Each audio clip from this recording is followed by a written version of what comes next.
Halo, shalom, selamat pagi semuanya. Salam Askri. Satu iman, satu tujuan bagi saudara semuanya yang sedang menyaksikan acara ini, baik yang ada di dalam dan di luar negeri. Ya, puji nama Tuhan, hari yang baru yang Tuhan berikan kepada kita, dengan kekuatan yang baru juga, dengan harapan yang baru, dan kita akan bersama-sama dengan Tuhan, mengarungi satu hari ini bersama dengan Dia. Dan saya percaya lewat kebenaran firman Tuhan, yang akan kita dengar pada hari ini dari hambanya Pastor Gunawan, Jos Gunawan dari Taiwan ya. Kita akan mendengar dengan tema melayani Tuhan.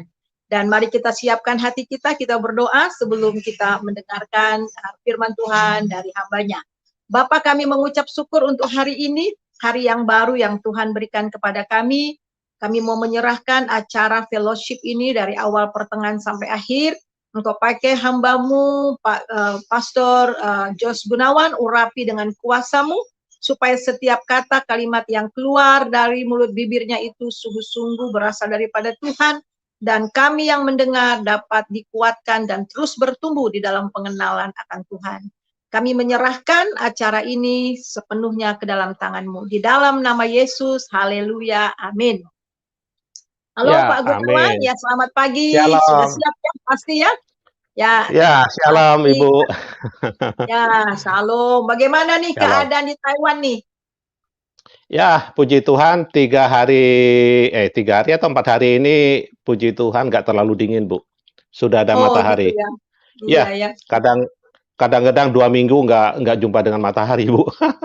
Oh, begitu ya. Oh, Iya, kalau di Jakarta jadi kadang panas, kadang hujan juga ya. iya. Jadi yang paling menyiksa ini kalau lagi dingin, kemudian dengan hujan lagi, Bu. Waduh, itu tersiksa sekali tuh, Oh, dingin banget. tersisa. Iya, dingin Dingin banget. banget ya. Iya. Mm-mm. Iya. Tapi yang bagian Taipei, jadi Bagian Taipei. Taiwan menengah di tengah Taiwan, terus ke Taipei itu begitu. Selatan itu lebih hangat, Bu. Lebih Lebih hangat matahari itu ya. mirip Indonesia, ya. Oh, iya Seperti Ibu betul. kan pernah ya ke mana itu? Ke Ke Taipei. Saya pernah ke Taipei. Taipei ya. Kemudian Chiai, Sama Chiangyi ya. Chiai, Iya, iya. Chiangyi ya. Itu Iya. Oh, sudah lumayan, Bu. Sudah lumayan itu. Kalau oh Chiai gitu. itu. Iya ya. Iya. Ya, Iya. moga-moga nanti bisa datang lagi ke Taiwan, Bu ya. Ya, oh iya. Wah, luar biasa ya. Oke deh, Pak Ya. ya, kita tidak Oke. berlama-lama, kita akan mendengar dan saya percaya bahwa pendengar kita sudah penasaran nih ya. Silakan Pak Ya. Jos. Ya, Ya, terima waktu dan kasih, tempat Bu. dipersilahkan. Ya. Ya, terima kasih. Ya, saudara, satu sukacita tersendiri kita bisa berjumpa lagi di dalam fellowship Askri pagi hari ini. Satu iman, satu tujuan. Karena apa? Kita berdiri pada kebenaran firman Tuhan. Ya, terima kasih. Satu anugerah yang luar biasa apabila kita bisa duduk tenang di bawah kaki Tuhan Yesus seperti Maria, ya. Seperti Maria, tidak seperti Marta. Ya, baik, saya bawa dalam doa lagi ya. Bapak, terima kasih Tuhan, hanya oleh kemurahan-Mu kami boleh berada seperti kami yang ada, hanya oleh anugerah-Mu juga Tuhan Yesus. Terima kasih Tuhan, terima kasih berbicaralah melalui mulut hamba-Mu ini Tuhan yang bukan apa-apa, yang sangat sederhana. Sehingga apa yang keluar dari mulut hamba-Mu bukan hikmat dari manusia yang sederhana ini, namun hikmat dari Allah yang Maha Tinggi. Berfirmanlah Tuhan, kami akan duduk tenang dan berdoa spesial untuk pemirsa jamaah lawat Tuhan. Buka pikiran kami, agar kami benar-benar mengerti akan firman-Mu dan menjadi pelaku-pelaku yang taat dan setia. Karena itulah yang berkenan di hadapan Engkau. Dan kami menjadi pelayan-pelayan Tuhan yang setia. Awal, pertengahan, sampai akhirnya Engkau pimpin Tuhan. Hanya di dalam nama Yesus, haleluya. Amin. Ya, terima kasih ya. Terima kasih waktu dan kesempatan yang sudah diberikan kepada saya. Pagi hari ini temanya adalah melayani Tuhan. Nah, biasanya kalau melayani Tuhan ya, apakah identik dengan pendeta? Mungkin penginjil, singer, WL, ya. Biasanya kan begitu ya, melayani itu, "Oh, pelayanan saya, pelayanan." Nah, sejatinya saudara ya, sejatinya orang yang sudah percaya kepada Tuhan harus melayani Tuhan. Dan melayani Tuhan itu artinya apa, saudara? Orang melayani Tuhan adalah bagaimana dalam kehidupan ini menyenangkan hati Tuhan, saudara. Memuliakan nama Tuhan dimanapun kita hidup atau beraktivitas atau berada. Mencari perkenanan Tuhan. Kemudian bagaimana? Supaya melayani Tuhan itu berkenan di hadapan Tuhan. Tidak sedikit, saudara ya, melayani Tuhan itu terutama yang berdiakonia atau Kristuber atau YouTuber di bagian kerohanian, pemberita-pemberita firman. Seolah-olah kalau sudah memberitakan firman atau melayani Tuhan, itu seolah-olah sudah memberikan piutang kepada Tuhan. Sudah merasa, wah aku ini berkenan di hadapan Tuhan. Wah aku lebih dari yang lain. Sehingga terlena, saudara, dalam kehidupannya. Sehingga terlena. Tuhan tidak mengharapkan kita itu melayani kemudian terlena, saudara. Terlenanya bagaimana, saudara? Yang dalam arti terlena bagaimana? Dan melayani Tuhan tuh yang bagaimana yang berkenan di hadapan Tuhan. Kita akan ambil beberapa contoh ya di dalam firman Tuhan ini. Bagaimana melayani Tuhan? Jangan sampai terlena. Jangan sampai, wah, aku ini sudah melayani. Ada ini ya. Oh ya, saya ingat nih. Ada seorang teman saya. Dia itu walaupun sudah melayani ya, dia itu singer juga kadang-kadang membantu WL ya, membantu WL singer. Satu kali dia itu cerita sama teman yang lain. Kemudian terdengarlah kepada saya. Dia bilang begitu. Dia sudah pernah mengalami sakit, saudara. Mengalami sakit sehingga agak sedikit cacat ya, agak sedikit terganggu lah aktivitasnya. Kemudian dia itu bilang, saya bagaimanapun juga harus forsir dalam mencari nafkah, mencari kehidupan sehari-hari untuk kebutuhan sehari-hari untuk anak dan istri, walaupun agak terbatas. Karena apa? Ya ini sayangnya, saudara ya. Ketika seseorang itu tidak menyadari, ketika percaya kepada Tuhan dan menyerahkan kehidupannya kepada Tuhan dan bertobat, maka semua kutuk-kutuk itu sudah jangan diimani lagi. Semua menjadi manusia ciptaan baru, yang lama sudah berlalu, termasuk semua kehidupan dan juga sakit penyakit, saudara, sudah ditanggungnya di atas kayu salib. Tapi apa yang terjadi pada teman saya ini? Dia itu mengimani, oh ya, saya itu enggak, kalau keturunan dari ayah saya itu seharusnya itu enggak lama hidup. Karena ayah saya ini penyakitnya ini. Kok sama ya dengan saya gitu loh. Nah, bagaimana? Saya ini kan sudah melayani. Bagaimana Tuhan kok enggak menjamah saya, enggak memberikan kesembuhan yang total, yang sempurna seperti sedia kala, katanya gitu. Nah, pertama yang saya lihat, dia itu sudah salah. Pertama mengimani, dan kutuk itu ya kutuk sakit, penyakit, kutuk apapun. Bukankah itu sudah oleh mahkota duri sudah disembuhkan, sudah dibereskan, saudara. Tapi dia tetap mengimani, tapi melayani. Nah, dia bicara begini, sharingnya. Padahal saya sudah melayani Tuhan, sudah jadi singer dengan dengan rajin, kadang-kadang membantu WL juga, ya. Tapi kenapa Tuhan itu kok nggak membela saya, nggak menyembuhkan saya dengan dikembalikan ke semula kesehatan saya, keadaan fisik saya gitu. Nah, ini yang banyak terjadi dan Kristuper juga merasa viewernya banyak, terkenal, saudara ya. Nah, mulai menyerang sana sini. Mulai dia merasa ada saingan. Sehingga menyerang sana sini, membabi buta, kata-katanya kasar, dan seolah-olah dia itu benar-benar sangat berkenan, seolah-olah ya saudara. Apakah itu yang dimaksud oleh Tuhan? Baiklah, kita melihat di dalam Lukas 10 ya, mengenai Maria dan Marta, tapi saya nggak membahas dengan rinci.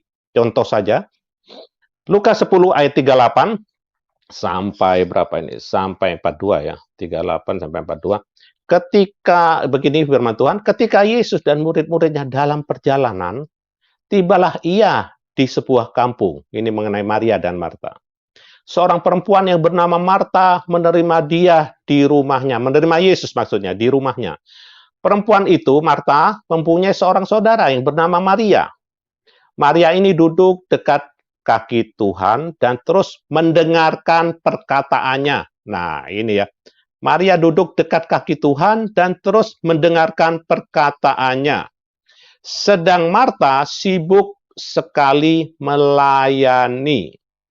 Ia mendekati Yesus dan berkata, "Tuhan, tidakkah engkau peduli bahwa saudaraku membiarkan aku melayani seorang diri?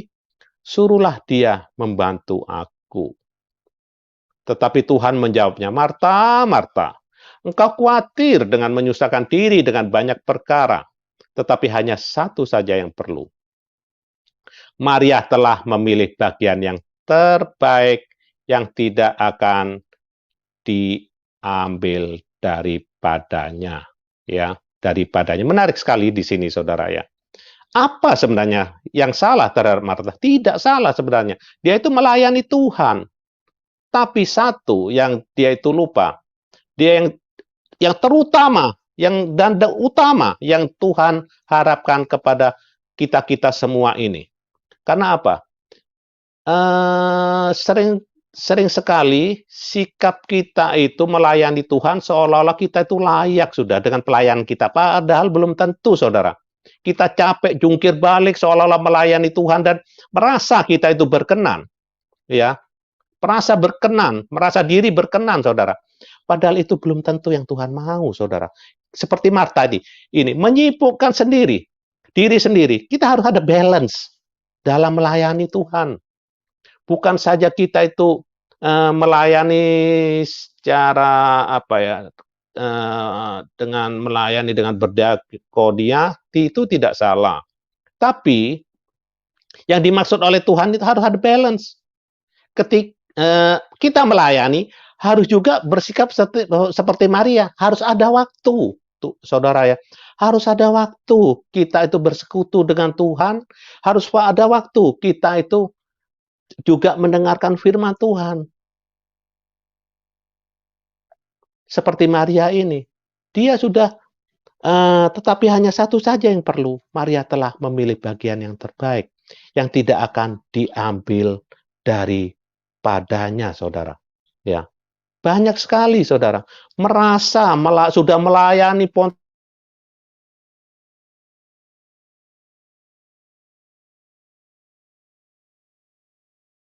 sudah sangat-sangat berkenan di hadapan Tuhan dan memberikan piutang seolah-olah kepada Tuhan, memberikan andil, memberikan mempunyai saham keselamatan, saham perkenanan kepada Tuhan. Padahal Tuhan itu berharap tidak begitu. Jadilah pelaku firman Tuhan. Jadi, selain melayani, kemudian ada lagi di dalam Matius 7. Di dalam Matius 7 ayat 7 sampai Matius 7 ayat 17 ya. Matius 7 ini. Matius 7 sampai 23 ya. Begini firman Tuhan. Matius 7 ayat 17.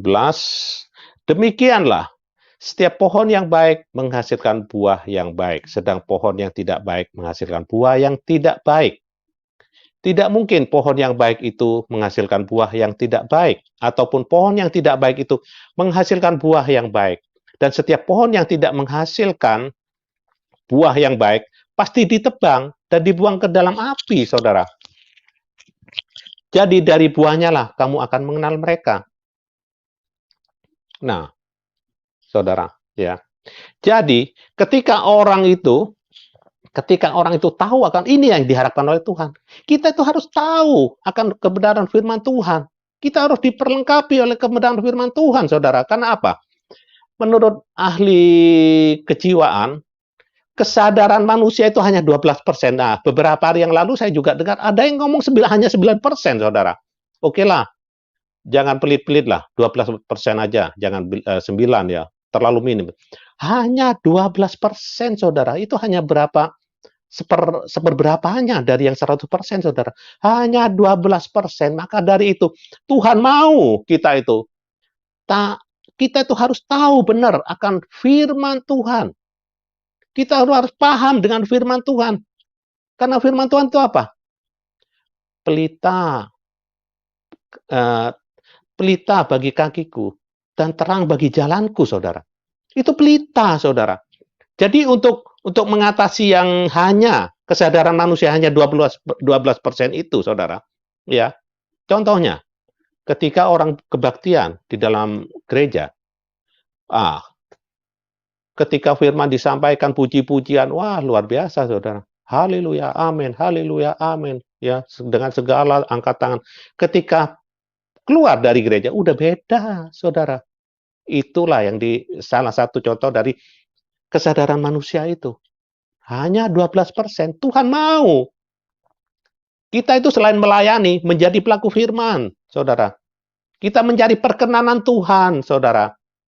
Rasa eling, kata ya. Eling, gitu ya. Supaya kita itu apa? Selalu diingatkan oleh Roh Kudus. Ketika kita itu sudah mau melenceng, atau keluar dari rel, biasanya saya kalau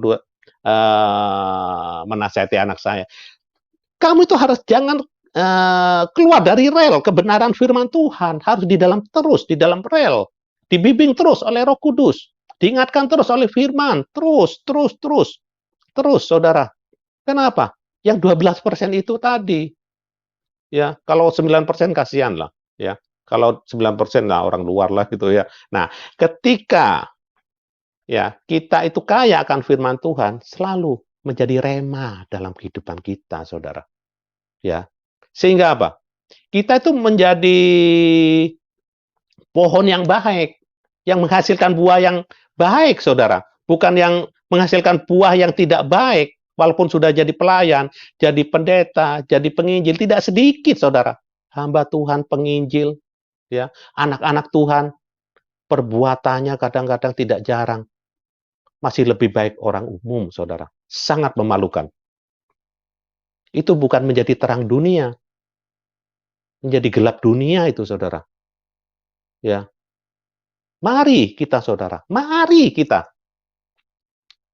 sesuai dengan yang Tuhan mau. Firman Tuhan penting, saudara. Firman Tuhan taat dan setia dan diikuti oleh pelayanan akan berbuah baik, saudara. Ya, nah ini kenapa Tuhan itu ya nggak salah. Tadi Marta itu melayani Tuhan loh, saudara, melayani Tuhan loh. Tapi yang Tuhan lebih prioritaskan oleh Tuhan, diprioritaskan oleh Tuhan, yang seperti Maria, ketika ada waktunya kita merenungkan, mendengarkan firman Tuhan, bahkan bersekutu dengan Tuhan di bawah kaki Tuhan. Ayat yang ke-20 ya, jadi dari buahnya lah kamu akan mengenal mereka. Bukan setiap orang yang berseru kepadaku, Tuhan, Tuhan akan masuk ke dalam kerajaan sorga. Melainkan dia yang melakukan kehendak Bapakku. Ya, melainkan dia yang melakukan kehendak Bapakku yang di surga. Kehendak Bapakku. Kepingin tahu kehendak Bapakku adalah firman itu sendiri, saudara. Kehendak Bapakku yang di surga. Pada hari terakhir banyak orang akan berseru kepadaku. Kepadaku loh. Tuhan Yesus loh ini. Ya lanjut. Tuhan, Tuhan, bukankah kami bernubuat demi namamu? Demi nama Tuhan Yesus loh. Dan mengusir setan demi namamu. Dan mengadakan banyak mujizat demi namamu juga. Ini pelayanan loh, saudara ya. Dia itu dalam hidupnya melayani luar biasa loh. Mengadakan mujizat demi nama Tuhan Yesus Kristus sembuh. Mengusir setan dalam nama Tuhan Yesus Kristus. Dalam nama Tuhan Yesus Kristus. Keluar setan itu. Karena satu hal, nama Yesus di atas segala nama, saudara. Tuhan ya membela kebenaran firman-Nya, saudara. Apa yang keluar dari mulut Tuhan tidak akan balik dengan sia-sia, saudara. Ya, terlepas hamba Tuhan ini berkenan atau tidak berkenan, tapi dia sudah mengucapkan firman Tuhan, karena firman Tuhan punya kuasa, saudara. Maka dari itu, mari kita sebagai hamba Tuhan, penginjil, anak-anak Tuhan ya, jaga mulut kita. Ya, karena apa? Kita memberkati seseorang dengan firman Tuhan, dengan mulut yang sama juga mengutuki orang. Itu tidak boleh, tidak berkenan, saudara. Ya, jaga mulut saudara. Mari kita, saudara, datang kepada Tuhan, melayani Tuhan dengan apa? Dengan kekuatan firman-Nya juga. Nggak salah ini. Ini melayani loh orang ini. Ya, hamba Tuhan yang besar loh. Orang anak Tuhan yang besar loh ini. Tuhan, bukankah kami bernubuat loh demi nama bernubuat, saudara? Jarang loh. Anak-anak Tuhan tuh jarang loh bernubuat. Jujur aja ya, jarang. Terus mengusir setan, belum tentu. Setan itu yang akan dengan biasa-biasa, dengan iman yang biasa-biasa aja, akan lari, saudara. Akan menyerang, boleh jadi. Dan mengadakan banyak mujizat demi namamu juga. Ini pelayan loh ini, melayani loh ini. Pada waktu itulah, Tuhan akan berterus terang kepada mereka dan berkata, aku tidak pernah mengenal engkau, mengenal kamu. Nyalah daripadaku, kamu sekalian pembuat kejahatan. Saudara, betapa menyesalnya kalau begitu, saudara. Jangan serta-merta pelayanan Anda atau pelayanan saya, pelayanan kita semua, seolah-olah berhasil luar biasa, sehingga kita sendiri mengabaikan dalam kehidupan di dalam kebenaran, saudara. Harus hati-hati, saudara. Ayo kita saling mengingatkan. Jangan sampai kita lengah, saudara. Jangan kita terlena, saudara. Ayo, mari, saudara. Ya, mari kita. Ya, kalau di dalam 1 Petrus 1 ayat 17. Dan jika kamu menyebutnya Bapa, yaitu Dia yang tanpa memandang muka, menghakimi semua orang menurut perbuatannya, maka hendaklah kamu hidup dalam ketakutan selama kamu menumpang di dunia ini. Kalau kita sudah Bapa, makanya ya kita itu memanggil Bapa. Ya, nanti kita bahas juga ya. Bapa. Kita harus penuh ketakutan. Takut dalam hal apa? Takut tidak berkenan, saudara. Mari para hamba Tuhan, mari anak-anak Tuhan. Takutlah di dalam Tuhan. Takut dalam arti apa? Apabila kita takut tidak berkenan, saudara. Ya, saya sering juga sharing dengan istri saya. Ya, kita itu juga sering memberitakan firman, baik dalam jumpa dengan orang, kemudian dalam jadi penginjil, ya kita semua kan harus jadi penginjil, saudara. Nah, jangan sampai kita itu ketika kita itu menginjili seseorang, tapi kita tidak taat apa yang kita bicarakan, apa yang kita utarakan dari firman ini. Kita harus lebih taat lagi. Jangan seolah-olah, wah saya sudah menginjili, saya sudah melayani, saya sudah berkecimpung dalam pekerjaan Tuhan. Namun kita sendiri tidak mentaati firman Tuhan itu sendiri. Itu tidak berkenan, saudara. Yang ini nasibnya. Betul. Kita sebagai pelayan kita memakai firman Tuhan. Iya, tergantung dengan iman yang kita layani juga. Ketika orang itu sakit, orang itu benar-benar ketika kita injili dulu, dia imannya bangkit terhadap Tuhan Yesus, bukan terhadap kita.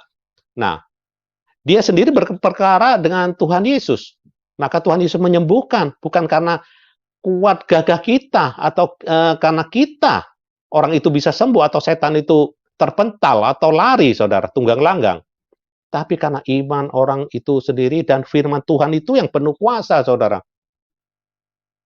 Ya, makanya ayo kita saudara-saudari, anak-anak Tuhan semuanya, kita adalah sebagai pelayan. Mari, saudara, taat dan setia. Kemudian, mungkin sebagai oh ya, saya sudah melayani dengan taat dan setia,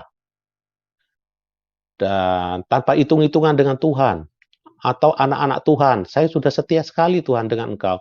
Tapi kenapa ekonomi saya, kehidupan saya, kok kalah dengan orang-orang dunia? Secara ekonomi atau secara materi, ya, kok kalah? Mulailah bersungut-sungut. Ya, coba kita pelajari di dalam ini ya, di dalam Lukas 15 ayat 15 mengenai yang sulung ya. Lukas 15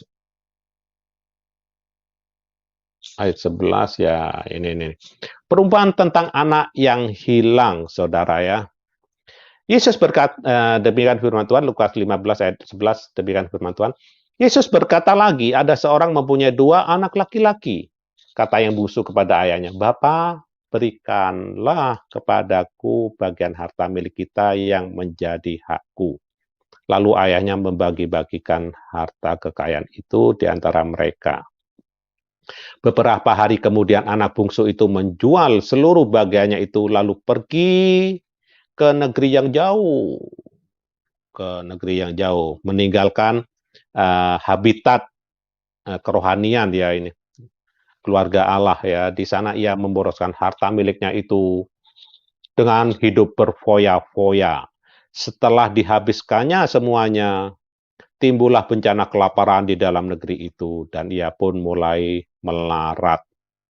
Lalu ia pergi dan bekerja pada seorang majikan di negeri itu. Orang itu menyuruhnya ke ladang untuk menjaga babinya. Lalu ia ingin mengisi perutnya dengan ampas yang menjadi makanan babi itu. Tetapi tidak seorang pun yang memberikannya kepadanya. Wah, kasihan banget ya. Lalu ia menyadari keadaannya, katanya, betapa banyaknya orang upahan Bapakku yang berlimpah-limpah makanannya. Tetapi aku di sini mati kelaparan. Aduh, siapa suruh kau meninggalkan Tuhan ya. Kemudian, aku akan bangkit dan pergi kepada Bapakku dan berkata kepadanya, Bapa, aku telah berdosa terhadap sorga dan terhadap Bapa.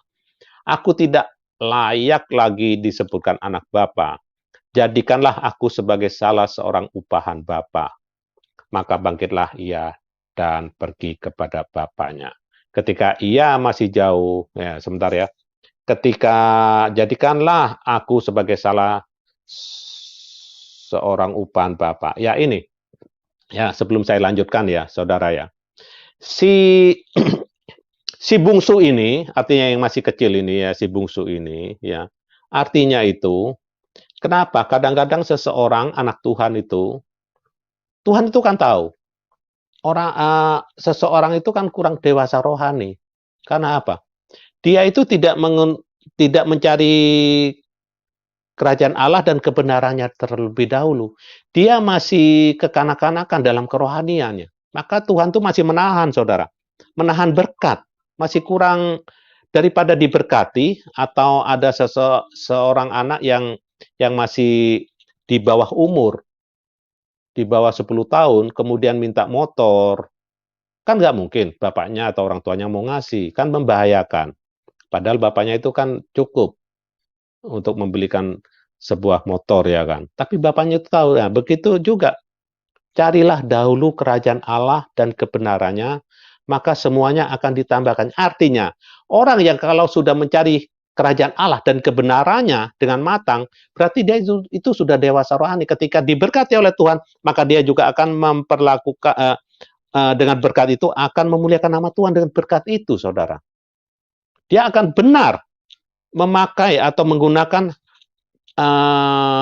berkat yang dari Tuhan yang melimpah itu. Nah, si bungsu ini kan sebenarnya gambaran dia ini kurang dewasa, kemudian meminta bagiannya terlebih dahulu. Ya ini jadinya ya. Maka saya lanjutkan yang ke-20. Maka bangkitlah ia dan pergi kepada bapaknya. Ketika ia masih jauh, ayahnya telah melihatnya. Lalu tergeraklah hatinya oleh belas kasihan. Ayahnya itu berlari mendapatkan dia, lalu merangkul dan mencium dia. Ya inilah seorang bapak yang penuh kasih, Saudara. Jadi ketika orang itu meninggalkan kebenaran, meninggalkan habitat di dalam habitat anak-anak Tuhan, biasanya kita sudah mencibir, menghakimi, menyepelekan, mengasingkan, ya, terus kemudian wah, itulah sikap-sikap kebanyakan kita itu ya.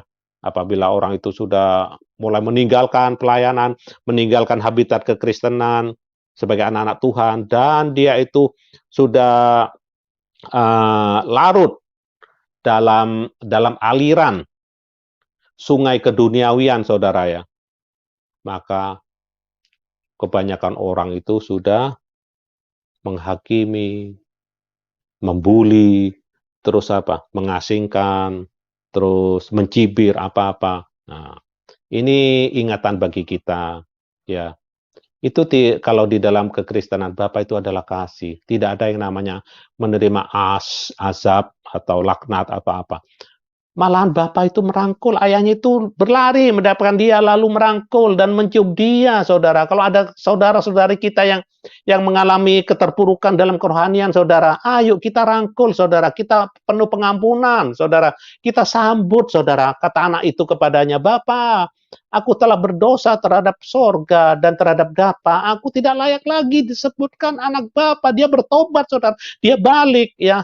Dia balik. Ayo, saudara, jangan kita itu tolak apabila ada orang yang bertobat, kembali lagi, ya, sambutlah seperti Bapak ini, saudara. Tetapi ayah itu berkata kepada hamba-hambanya, lekaslah, bawa kemari jubah yang terbaik, kehidupan yang terbaik, urapan yang terbaik, pakaikanlah itu kepadanya dan kenakanlah cincin pada jarinya dan sepatu pada kakinya.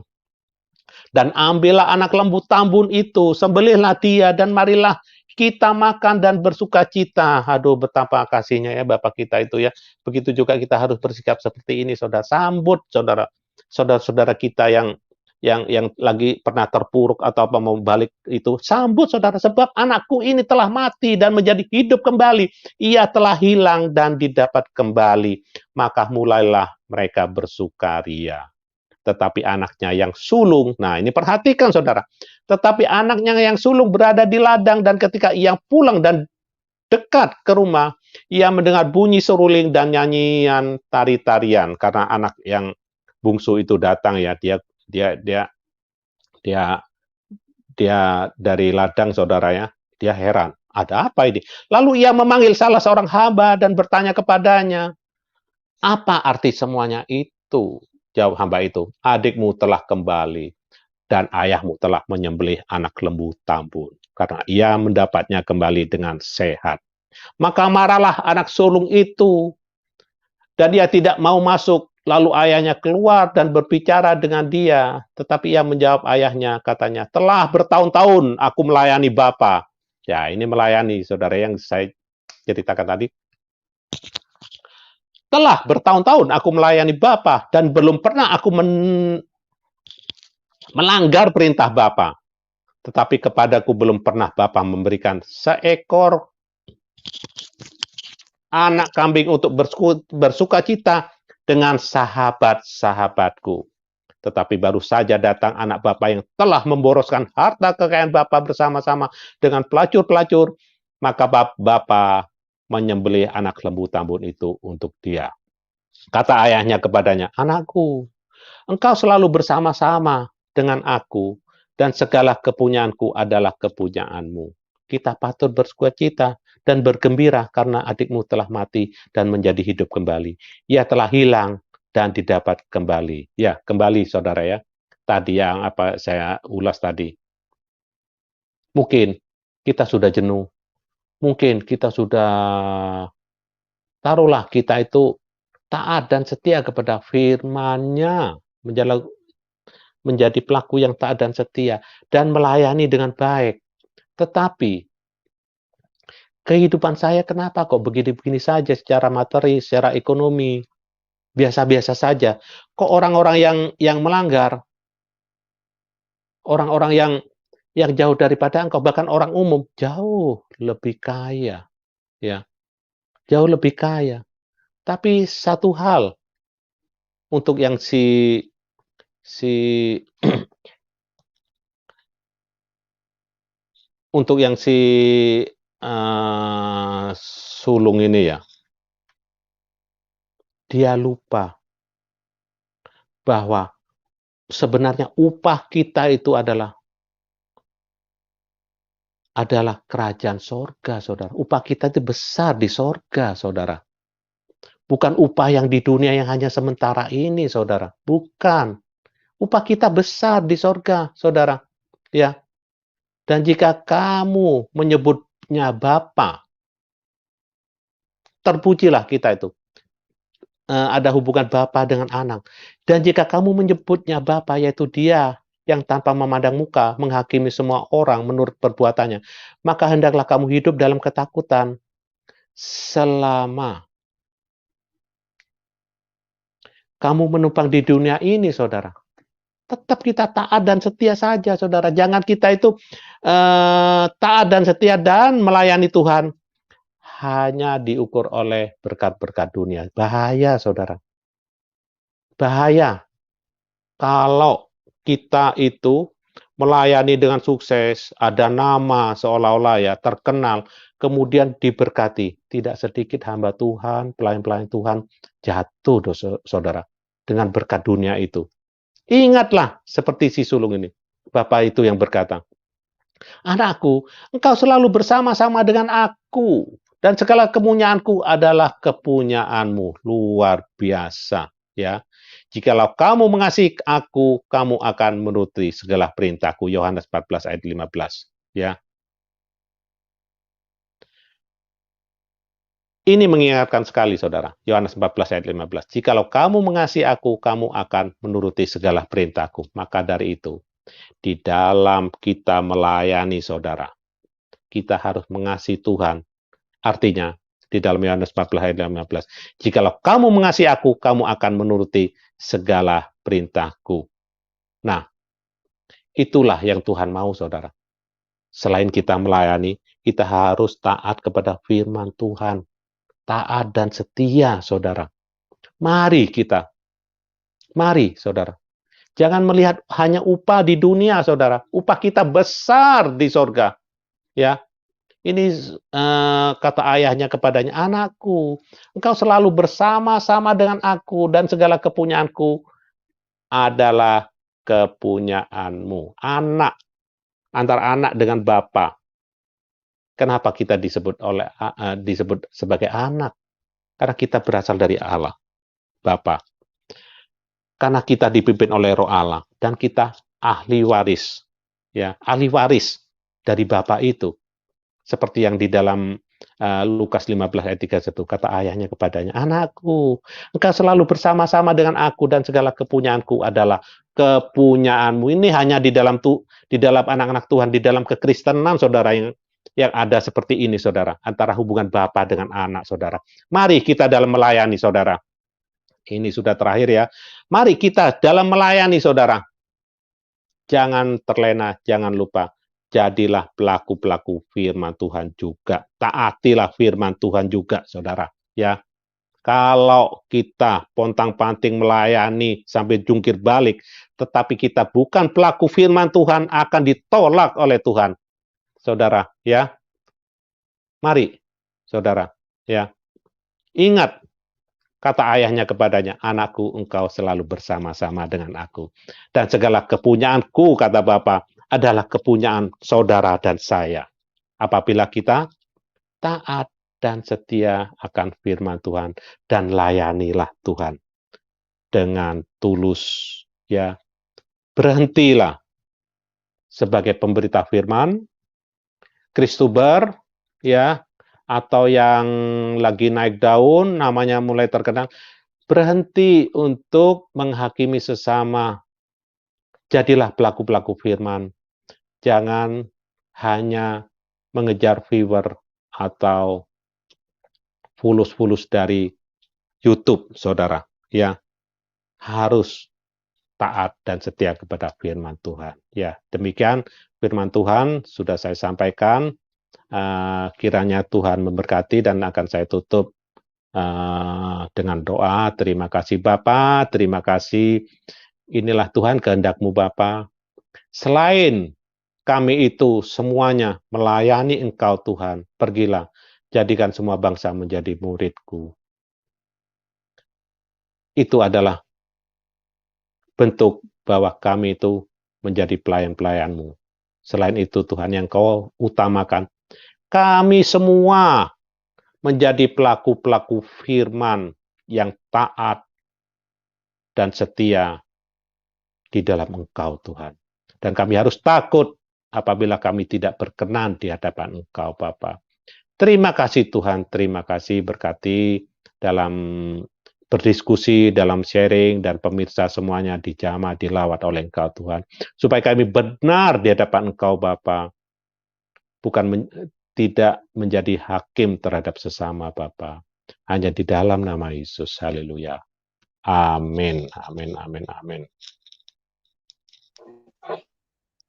Ya, luar biasa ya firman Tuhan pada pagi ini yang mengingatkan kita sebagai pelayan Tuhan bahwa kita menerima pelayanan ini itu adalah karena anugerah Tuhan semata-mata, saudara. Dan saya ingin bacakan dalam 2 Korintus pasal 4 ayat pertama, oleh kemurahan Allah kami telah menerima pelayanan ini. Karena itu kami tidak tawar hati. Jadi kita harus tahu kita sebagai pelayan Tuhan ya, kita terima tugas ini oleh karena anugerah Tuhan. Jadi tidak ada alasan untuk tawar hati, tidak ada alasan untuk sombong, tidak ada alasan untuk memegahkan diri, saudara. Nah, mungkin orang berkata, mungkin pelayan Tuhan itu hanya hamba-hamba Tuhan, pendeta, penginjil, evangelis atau evangelis. No, ya mereka memang dikhususkan untuk pemberitaan firman Tuhan. Tetapi yang disebut pelayan Tuhan itu juga kita semuanya. Ya, saudara dapat melayani Tuhan di tengah-tengah masyarakat, saudara bisa melayani Tuhan ya di bidang saudara masing-masing. Dokter, seorang dokter bekerja, layanilah Tuhan seperti lakukan untuk Tuhan. Dan juga seorang hakim lakukan dengan sungguh-sungguh menjadi pelaku Tuhan. Dan kemudian kalau seorang pengusaha lakukan pekerjaan dengan baik seperti melakukan untuk Tuhan, dan sehingga saudara diberkati. Jadi kata occupied itu adalah occupation itu adalah pekerjaan, itu sama dengan pelayanan ya. Jadi kita melayani. Jadi bukan hanya pendeta ya, pendeta di mimbar, di gereja, tetapi sebagai anak-anak Tuhan kita juga adalah pelayan Tuhan. Oleh sebab itu dari pemberitaan firman Tuhan yang diberitakan oleh Pak Jos tadi, sebagai pelayan Tuhan yang pertama kita adalah pelaku firman ya, pelaku firman. Jadi ada istilah bilang begini, practice what you teach. Practice what you teach. Artinya praktekkan, lakukan apa yang engkau ajarkan, and teach what you practice. Ya, jadi ajarkan apa yang engkau lakukan, lakukan apa yang engkau ajarkan, dan ajarkan apa yang engkau lakukan. Wah, Jadi mantap. pelayanan kita itu Mantap. adalah, iya. Jadi saudara, pelayanan itu adalah bukan membagikan ilmu, tetapi membagikan life. We transfer life. Kita membagikan kehidupan kita kepada orang lain sebagai betul-betul surat yang terbuka. Itu saja. Ya, di sini kita sudah ada bersama-sama ya dengan Pak Hasan Tandri. Halo Pak Hasan Tandri. Shalom, shalom, salam Askri, satu iman, satu tujuan. Kita cari samanya, jangan cari bedanya, apalagi ibu-ibu. Shalom juga buat rekan-rekan yang lain di Rom ya, luar biasa. Ya, silakan Bu Suryani. Ya, halo Pak Raymond Mantik, apa kabar di Manado sana? Shalom, shalom, salam Askri, satu iman, satu tujuan. Halo, Mari orang shalom. baku-baku Ya. baik. Ya, halo Pak Ega Matahati TV, shalom. Shalom, salam pagi, satu iman, satu tujuan. Amin. Shalom. Ya, sehat-sehat ya Pak ya. Ya. Halo Uti Watimena, shalom, good morning. Shalom Bu Uti. Halo Uti. Oh, sedang tidak monitor. Hai, kita langsung saja Pak Petrus ya. Halo Pak Petrus. Ya, Pak Petrus. Selamat pagi. Shalom. Iya. Shalom, shalom. Salam. Halo. Ya, ya, salam. Monitor belum? Ya, ya, ya. Oh ya. Nggak kelihatan Ya. ya. Ya, Bu. Salam, salam. Gelap Ya, Pak salam di dalam juga, Pak. ya. Ya, salam. Saya Ya, halo. kedengaran belum? Oh ya, Shalom Uti. Buti. Ya. Ya udah ya. Shalom Buti. Ya. Jadi terima kasih untuk kehadirannya Pak Hasan, Pak Raymond, Salam. Pak Hati, Uti, dan Pak Petrus ya. Oke, terima kasih juga untuk kebenaran firman Tuhan yang dibawakan oleh Pak Jos. Nah sekarang Pak Hasan Tandri, do you want to say something? Okay. Thank you Yeah. for kesempatan yang diberikan. Oke, saya sambil ini ya. Saya sambil menikmati ya perjalanan ya. Ya, jadi artinya kerinduan akan Tuhan tidak bisa menghambat kita ya. Meskipun di jalan pun kita tetap bisa fokus konsentrasi pada Tuhan. Sudah tentu pandangan mata ke depan ya. Jangan ke kiri ke kanan. Mantap Ya, Pak. nanti bisa langsung sampai ke surga gitu ya. Ya, itu aja. Jadi dari apa yang Pak Gunawan sampaikan ya, saya tangkap ada tiga contoh ya. Pertama Maria Marta, ya Maria Marta. Nah itu menggambarkan bahwasanya memang itulah kecenderungan orang yang mengaku Kristen ya. Di satu sisi bandelnya bukan main ya, jadi suka-sukanya sehingga dia pergi ya, tinggalkan minta bagi warisan padahal bapaknya masih hidup. Itu kurang ajar namanya ya. Tapi luar biasa, bapaknya namanya bapak kasih ke anak ya, mengasihi anaknya. Jadi apapun yang dilakukan oleh anaknya tetap dia terima ya. Ketika pulang senangnya bukan main. Nah tapi di sisi lain kakaknya ya justru gimana ya, kakaknya yang jadi persoalan, bukannya senang malah dia jadi gimana ya, dia bilang sama bapaknya, kok ini sudah menghambur-hamburkan harta tapi masih dikasih baju jubah yang megah ya, dikasih cincin semuanya gitu. Di sisi lain potong lagi domba yang tambun gitu ya, sedangkan saya enggak. Nah inilah satu hal yang kita perhatikan sebagai orang Kristen ya. Itu saya pikir sebenarnya hilang bukan hanya bungsu ya, yang sulung hilang juga. Hilang kenapa? Hilang tidak sadar bahwa segala milik bapaknya itu milik dia. Ya kan, itu cuma satu ekor domba tambun. Kalau dia mau bawa ambil 10 ekor, pesta sama teman-temannya juga oke-oke aja gitu loh. Ini artinya kita orang yang percaya Tuhan ya, kita tidak menyadari ya, malah ada yang karena satu dan lain hal, karena duniawi, karena posisi, karena jabatan, itu digadaikan ya, digadaikan untuk mendapatkan hal-hal yang di dunia wah, tapi di sana nggak ada apa-apanya. Nah, itu contoh satu ya. Nah jadi yang kedua yang saya tangkap tentang memberi ya, memberi. Nah itu saya diingatkan dengan perempuan ya, perempuan yang di rumah suci, di rumah Tuhan ya, ketika memberikan persembahan ya, banyak yang memberikan masukin, tiba-tiba ya dalam suasana keheningan seorang janda tua ya, saya pikir ya agak bongkok gitulah, dia jalan ke depan masukin, tiba-tiba ting bunyi. Nah di saat itu yang lain pasti mungkin senyum gitu, ketawa ya, cuma 2 peser. Nah, yang luar biasanya Yesus bilang apa?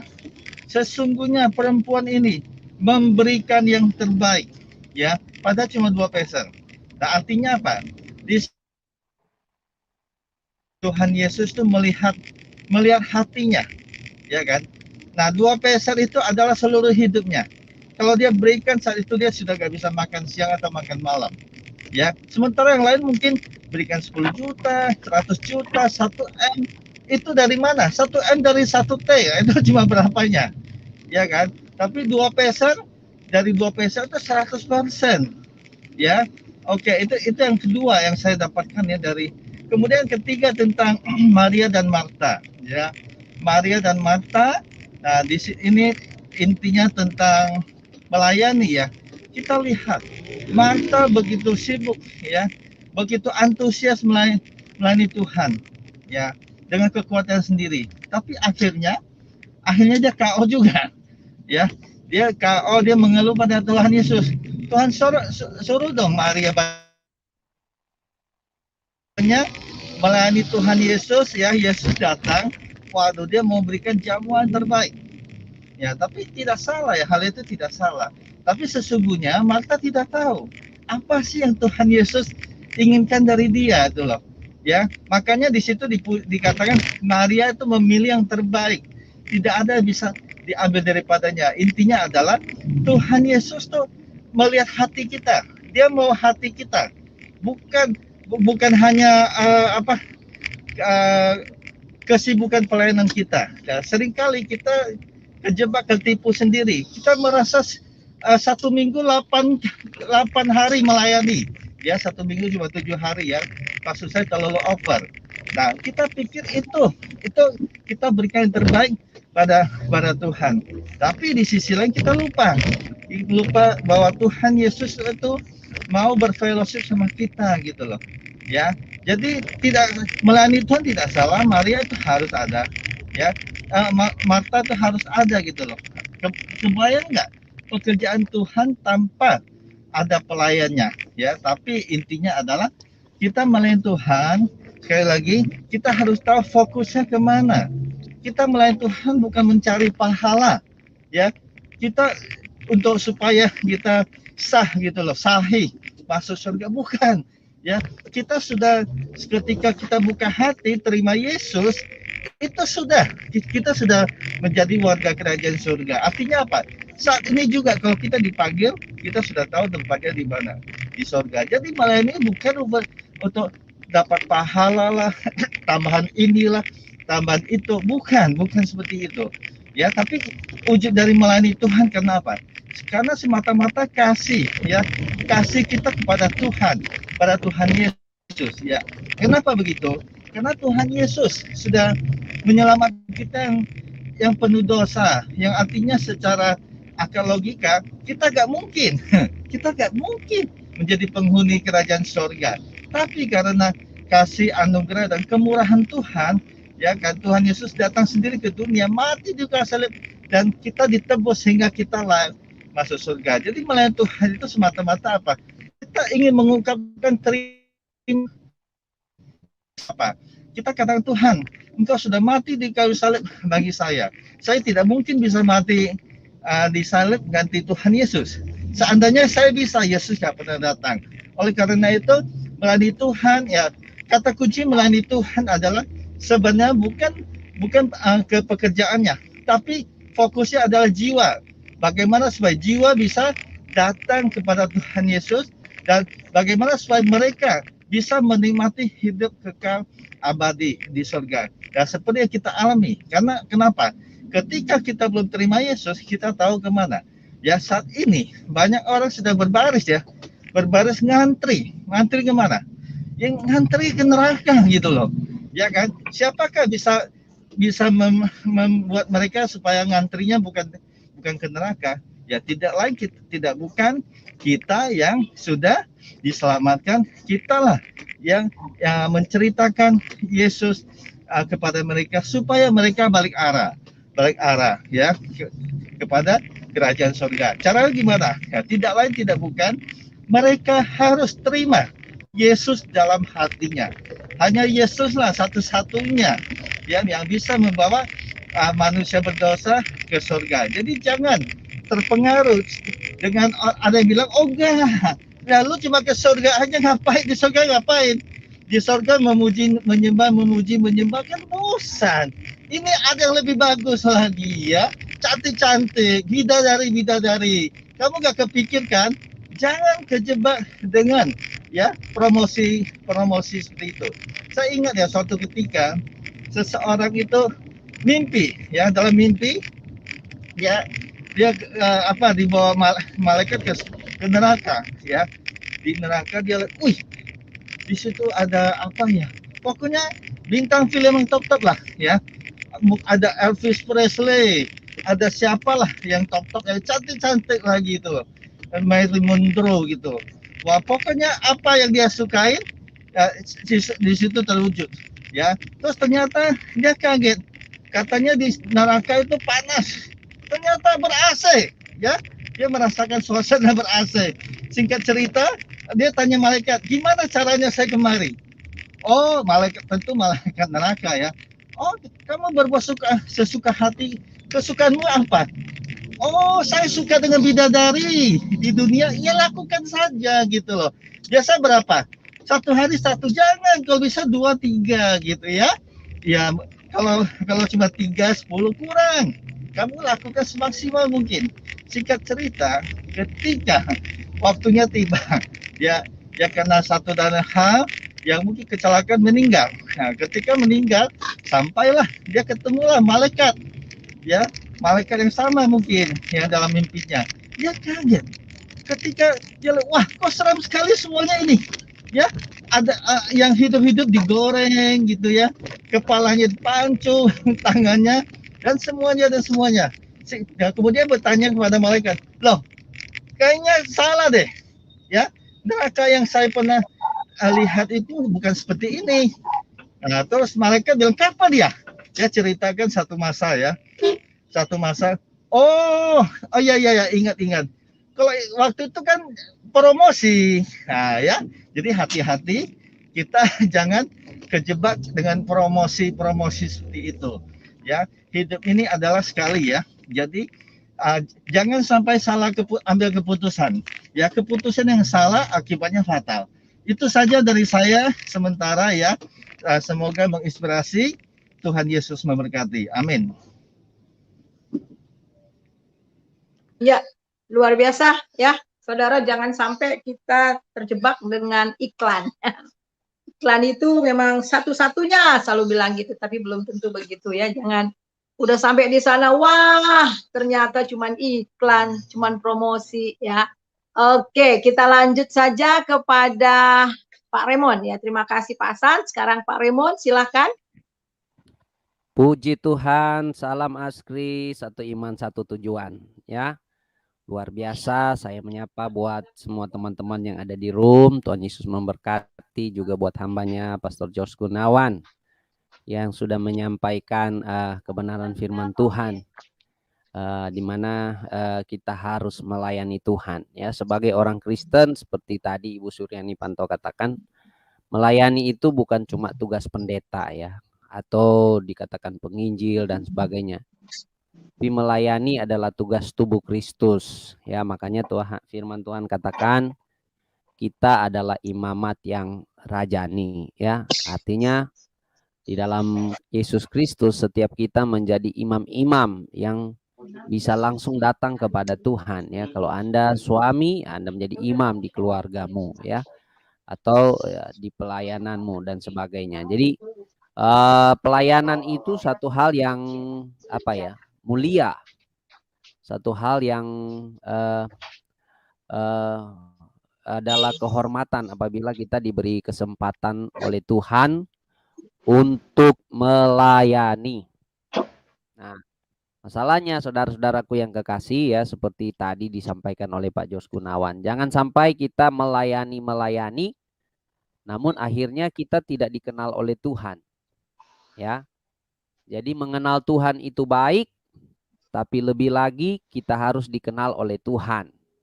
Ya, jangan sampai Tuhan bilang, "Siapa kamu? Aku tidak mengenal kamu." Ya Tuhan, kami sudah memberitakan Injil, sudah berdoa orang sakit, sudah bernubuat, mengusir setan dan sebagainya. Tapi Tuhan bilang, "Aku tidak mengenal engkau." Artinya, kalau kita melihat orang yang mau dikenal Tuhan itu harus melakukan kehendak Bapa di surga.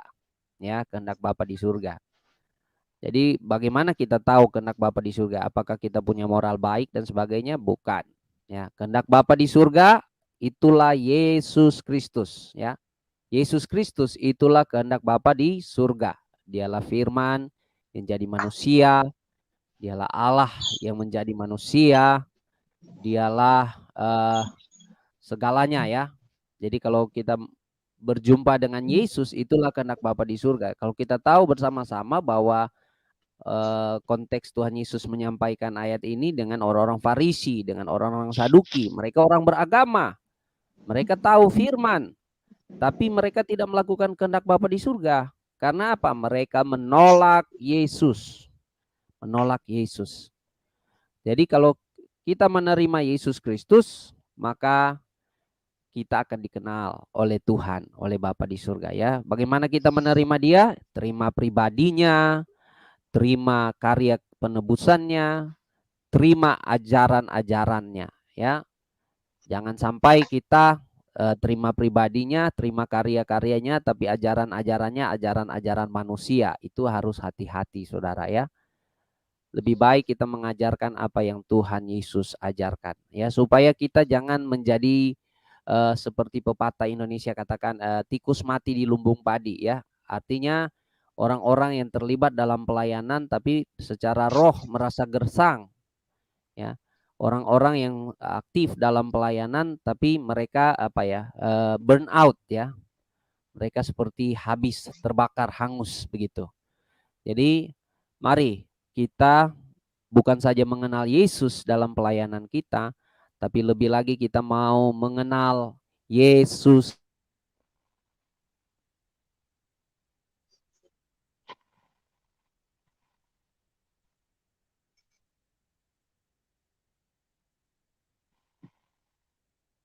Halo, Pak. Tidak terdengar suaranya.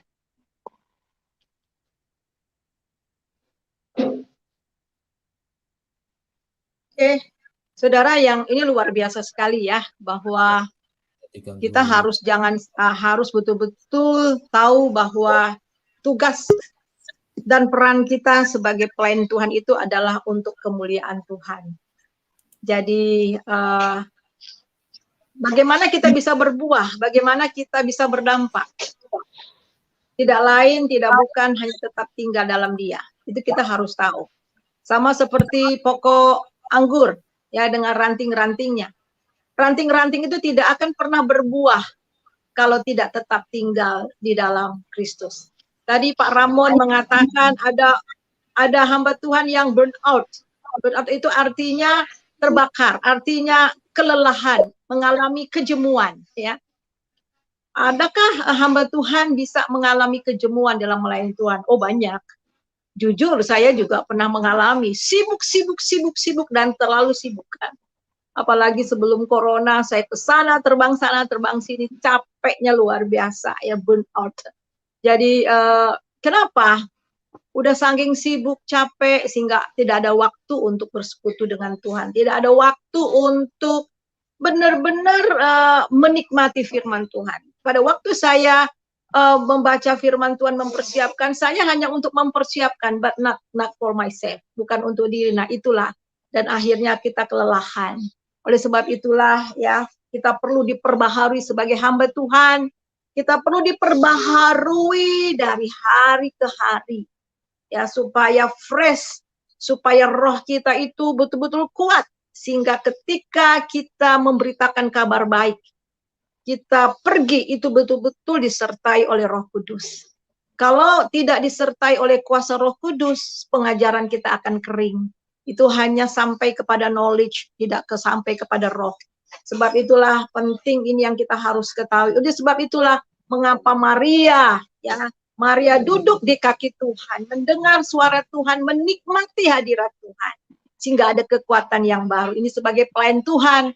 Memang bukan berarti pekerjaan Marta itu tidak diperlukan. Kita perlu, ya, orang-orang yang seperti ini, tetapi harus balance, ya, harus balance, ya, harus benar-benar balance. Kita mempunyai hubungan yang dekat dengan Tuhan. Ketika kita pergi dengan kuasanya. Itu saja, ya, saudara. Bagaimana Pak Jos, tanggapan? Ada tanggapan untuk kedua bapak-bapak kekasih ini, Pak Hasan dan juga Pak Ramon? Silahkan. Ada tambahan? Ya, lanjut aja Bu, sudah memperlengkapi kita semua ini. Ya. Lanjut aja. Nah, kita lanjut kepada mata hati, ya, kepada mata hati dan kemudian Ibu Uti. Sebelum itu saya ingin menyapa yang di bawah ini. Aduh, mata saya ini kurang, ya. Kalau nggak salah ini Pak Bagus, ya. Betul kan? Shalom. Oh iya, betul. Itu Pak Bagus, ya. Shalom. Dan juga ini yang ayam ini siapa, ya? Mata saya kurang awas. Oh, Cahaya Kasih. Halo, Cahaya Kasih. Shalom, shalom, Shalom. shalom, Salam. shalom, salam kenal Bu Sri Pantau, Ya, Pak salam kenal. Hendri, Ya. Pak Heri, Dan, Pak Jos, Pak Bagus. Shalom. iya. Pak Bagus ini yang di Palembang ya? Pak Bagus apa kabar? Masih kenal suara saya? Puji Tuhan, haleluya. Ya, Ya. iya Kalau Pak. nggak salah ini Pak Cahayang dulu ya, waktu di tempatnya Bu Uti ya. Iya betul, Cahaya Oh, Kasih. iya betul ya, puji Tuhan. Halo Pak Pak Bagus sudah Jenderal kenal kita, Pak. ya juga. Pak Bagus sudah kenal sama saya. Oh, iya, Apa sorry, kabar Pak. Pak Bagus? Tuhan Yesus berkati. Terima kasih Pak. Ya, salam. Ya, lama kita nggak jumpa ya Pak. 2 tahun. Ya. Lama, Pak. Ya, Pak. Iya. Ya, terima kasih dan kita juga menyapa Pak Jenderal kita, Ketua Umum Pak Heri. Halo, Shalom. Apa kabar di Manado sana? Oh, dahsyat. Suara saya oke? Oke, Pak. Oh, oke, baik. Lagi tes mic. Ya, luar biasa. Jangan lupa ya, bisa mendengarkan Askri ini lewat radio Android Anda. Klik di Play Store, klik Radio Net Askri. Itu jernih di seluruh dunia. Betul ya, Pak? Termasuk dunia Taiwan gimana, Pak? Ya, Penangkapannya. insya Allah Pak. Insya Allah Pak. Bersih Pak. Bapak udah bukan insya Allah lagi, Pak. Insya Yesus. Iya, pasti bersih Pak. Ya. Ya. Sudah banyak sampai di Israel, di berbagai tempat saya udah konfirmasi dan luar biasa radio kita ini 24 jam ya. Silakan ada di running tag itu bisa dibaca. Tuhan berkati Ibu Suryani, silakan lanjut. Shalom semuanya ya, Pak Yesaya, Pak Christian. Ya, Bapak Pak Heri mau menyampaikan sesuatu seperti biasanya. Iya. Oke, saya ngambil waktu dikit aja. Jadi saudara, ini firman Tuhan yang luar biasa ya, melayani Tuhan. Setiap orang Kristen itu dipanggil bukan menjadi jemaat. Anda bukan Kristen kalau hanya berhenti menjadi jemaat. Di Antioquia lah murid-murid itu disebut Kristianos. Kisah Rasul 1 ayat 24 ya kalau nggak salah. Jadi setiap kita dipanggil untuk menjadi pengikut Yesus. Yang menjadi pengikut Yesus itu adalah murid. Ya, murid. Jadi Anda tidak pantas menjadi menyandang KTP Kristen kalau tidak murid. Nah, seorang murid itu orang yang mendengar dan melakukan apa kata gurunya. Dan seorang murid itu sementara gurunya itu di wasiat terakhirnya amanat agungnya adalah pergi jadikanlah semua bangsa muridku. Jadi setiap orang Kristen harus melayani. Nah, masih sampai saat ini paradigma melayani itu pasti sudah dijelaskan tadi ya, masih banyak yang terkotak ya, melayani itu di dunia gereja, di dunia dosen teologi dan seterusnya. Tidak. Setiap umat Tuhan bergelar pendeta atau tidak, setiap kita yang melaksanakan firman Tuhan, Anda sedang melayani Tuhan. Nah, itu sudah klasik, sudah lama dijelaskan tentang melayani Tuhan dan melayani pekerjaan Tuhan, Maria, Marta. Tapi dua-duanya kalau balance itu adalah pelayanan yang efektif dan efisien. Itu penting sekali ya. Jadi setiap kita harus melayani Tuhan. Siapa hamba Tuhan? Hamba Tuhan ya pokoknya hambanya Tuhan. Hanya legalitasnya itu kan ada pendeta, penginjil, evangelis dan seterusnya. Itu adalah legalitas secara administrasi. Ya, kalau Anda terpanggil di sana, it's okay, no problem. Tetapi saat ini melayani Tuhan. Bukti orang melayani Tuhan itu adalah melayani maunya Tuhan. Lah tanpa sadar kita bukan melayani Tuhan, melayani diri kita sendiri, melayani nama besar, melayani gereja yang besar. Ada orang itu fanatiknya minta ampun terhadap sinodenya. Wah, padahal ada sebuah kebenaran terungkap dia nggak terima dan lain sebagainya. Itu sama kayak kadrun-kadrun seperti itu ya. Ketika kebenaran terungkap nggak bisa terima gitu loh. Itu perlunya mindset yang dewasa ya. Jadi melayani Tuhan tuh melayani maunya Tuhan, melayani kehendak Tuhan, bukan kehendak kita. Nah saat ini bukti melayani Tuhan itu terbukti dari nilai yang kita terbukti dari apa yang paling bernilai dalam hidup kita. Itu terbukti melayani Tuhan atau tidak. Bahkan belum tentu loh bergelar pendeta termasuk saya ini autokritik ya. Saya pendeta, saya apalah pokoknya pelayanan full time lah. Belum tentu loh orang seperti itu pasti melayani Tuhan, belum tentu. Kelihatan dari mana? Dari apa yang paling bernilai dengan apa yang dia kerjakan. Untuk membuktikannya, saya tidak tahu diri Anda, tetapi diri kita sendiri yang tahu. Yaitu apa?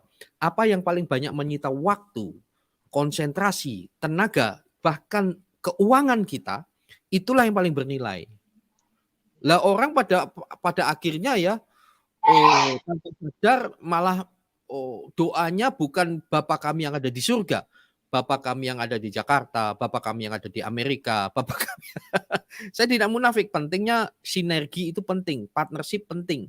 Tetapi jangan lupa, setiap kita punya calling, fokus kepada callingnya, lalu sharingkan silahkan, sampai orang tuh nangkep bahwa oh ini visi dari Tuhan, biasanya besar. Dan kalau besar tidak bisa dikerjakan sendiri. Dan melayani Tuhan itu adalah melayani berdasarkan kehendak Tuhan, bukan reaksi. Oh di sana bikin begini, karena nggak cocok saya bikin sendiri gitu loh. Hal yang sama, itu reaksi loh. Bagus. Akhirnya menciptakan kompetisi yang tidak sehat. Tetapi kalau terinspirasi, oke lah berdasarkan ini. Tapi kalau berdasarkan like and dislike itu bukan melayani Tuhan. Tetapi biar bagaimanapun juga sebagai penutup ya, mari belajar seperti Rasul Paulus. Ada orang yang memberitakan Injil karena iri, dengki, bahkan perutnya. Tapi Paulus mengatakan gini, itu sangkanya mereka akan menghancurkan saya kan. Pikirnya gitu kan, sangkanya mereka akan menghancurkan nama baik saya kalau saya bahasakan sekarang. Tapi nggak apa-apalah.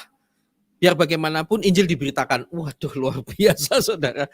So itu saya santai aja. Misalkan Kristus bersatu, hajar nama ini atau terhadap saya santai aja ya nggak apa-apa. Maksudnya dia melayani Tuhan kok. Yang penting saya fokus pada track saya, becik ke titik olo ketoro, itu bahasa Ibrani Jawa, artinya yang jujur itu akan ada titiknya, yang benar itu ada titiknya, yang jelek itu akan kentara, begitu ya. Dari buahnya engkau lihat orang itu dan lain sebagainya. Jadi fokus kepada Tuhan, ayo melayani Tuhan. Dan melayani Tuhan itu bagaikan prajurit ya, tidak memusingkan dirinya itu ada di tangan komandannya, yaitu komandan di atas komandan, yaitu Tuhan Yesus Kristus. Amin. Tuhan berkati, maju terus. Ya, amin. Terima kasih Pak Heri, luar biasa. Pelayan Tuhan itu adalah pelayan yang melakukan kehendaknya. Nah, saudara, saya mau bacakan ayatnya, ini sangat luar biasa. Di dalam Yohanes pasal yang ke-6 ayat yang ke-38. Sebab aku telah turun dari surga. Ini perkataan Yesus ya. Bukan untuk melakukan kehendakku, tetapi untuk melakukan kehendak Dia yang telah mengutus aku. Dan inilah kehendak Dia yang telah mengutus aku, yaitu supaya dari semua yang telah diberikannya kepadaku jangan ada yang hilang, tetapi supaya ku bangkitkan pada akhir zaman. Sebab inilah kehendak Bapakku, yaitu supaya setiap orang yang melihat Anak dan percaya kepadanya beroleh hidup yang kekal, dan supaya aku membangkitkan pada akhir zaman. Jadi jelas saudara, tujuan utama kita sebagai pelayan Tuhan melakukan kehendak Bapa. Apa kehendak Bapa yang terbesar bagi dunia? Yaitu keselamatan. Keselamatan dunia. Orang-orang yang ada di sekitar kita, yang Tuhan sudah berikan, yang kita ketemu, Tuhan mau supaya amanat agung itu bisa sampai ke mereka. Berita keselamatan supaya mereka bisa diselamatkan, jangan sampai terhilang, kata Tuhan Yesus. Orang-orang yang kita ketemui jangan sampai terhilang, yang kita ketemu di pasar, yang hari-hari bergaul dengan kita. Apakah kita sudah melakukan kehendak Bapa dengan memberitakan kabar Injil? Dan yang kedua, melakukan kehendak Bapa itu adalah melakukan kebenaran firman Tuhan. Sebagai hamba Tuhan, memang harus mempunyai kehidupan yang tidak double life. Ketika di mimbar bagus banget, tetapi di belakang ambaradul. Tidak begitu, saudara. Tetapi dilihat atau tidak dilihat orang, kata Paulus, dia tetap melakukan kebenaran firman Tuhan. Jadi itu kesimpulan yang saya dapat dari Pak Ikim, ya Pak Heri ya. Oke, kita lanjut ya, sebelum nanti dikasih tanggapan dari Pak Jos, kita lanjut ke mata hati Pak Ega. Silahkan Pak Ega. Salam jumpa, salam pagi, satu tujuannya kita ya, satu iman, satu tujuan. Kalau saya sih mendengar dengan sungguh, menikmati dengan sukacita, dan ini menjadi panduan kita. Ya, melayani Tuhan gampang-gampang susah. Susah kalau menjadi beban, gampang banget kalau disukai menjadi sukacita. Ya. Iya, begitulah Pak. Ibu Suryani sudah mengatakan tadi kan, kadangkala kita sampai kepada titik jenuh. Apa itu? Saya pernah mengalami yang begitu. Ketika kita melakukan, kita dapat tantangan internal juga. Penyakit yang paling banyak dalam melayani di gereja bukan eksternalnya, internal. Ya, betul Pak. Sepakat Pak. Ketika ini banyak aja, dan bukan dari jemaat. Karena kami Protestan ini kan dari majelisnya itu aneh-aneh gitu kan. Apalagi kalau besar sumbangannya, besar juga suaranya. Ampun. Ya, suaranya itu tergantung sumbangannya. Kalau besar dia sudah menyumbang, wah, ininya kan. Nanti dipikir pendetanya itu kerja sama dia gitu ya. Lupa dia bahwa kerja sama Tuhan. Nah, itu ininya kan. Itu. Tapi ada catatan penting ya, melayani Tuhan itu tidak ada manfaatnya kalau tidak terwujud dalam pelayanan kita kepada sesama. Ya. Melayani Tuhan itu mempraktekkan kasih. Ya Pak Heri tadi menyampaikan begitu. Lalu mempraktekkan kasih kepada siapa? Kepada sesama. Jadi kita kan akan terlihat dari perbuatan sehari-hari. Lihatlah para pelayan itu dari buahnya, dari perilakunya, ya, bukan dari khotbahnya. Khotbah mah setuju sekali Pak. Kayak saya dengan Ibu Suryani kan, ini ya kalau Ibu Suryani sekarang kan menjabat sekjen. Kalau bikin khotbah harus disusun sekum sinode kan, nanti dibilang waduh sekum sinodenya nggak punya pengetahuan begitu kan, jadi harus disusun cakap gitu. Tapi apakah yang disusun itu sama dengan ini? Ya ini yang menjadi persoalan kita sebagai pelayan, bukan hanya para pendeta, tapi kita sebagai masyarakat umum, sebagai kaum awam, sebagai Pak Asan Tandi dalam pekerjaannya. Jadi harus berbuahnya sama gitu ininya ya. Di dalam bagaimana kita mengasihi Tuhan sementara kita tidak bisa mengasihi sesama dalam praktek. Nah, kalau tadi jabatan sebagai ini ya, sebagai pendeta sampai yang 5 jabatan itu memang administratif, tapi di dalam administratif itu juga ada pentabisannya, ya, ada sumpah setianya. Ya, nah, ini ya bagi saya, bagi kita, ya. Marilah kita terus mempraktekkan kasih itu. Sebab Tuhan itu kasih, ya kita harus mempraktekkan. Tuhan itu kudus, ya kita harus kudus. Jadi apa kalau Tuhan ini begini, ya kita juga harus begitu. Jangan Tuhan kita begini, tapi kita begitu, gitu kan? Beda gitu kan? Ada lagunya, aku begini, kau begitu kan? Nah, dia harus sejalan. Terima kasih Pak Gun, terima kasih Bu Suryani, terima kasih Pak Bagus, ya, sahabat saya. Terima kasih.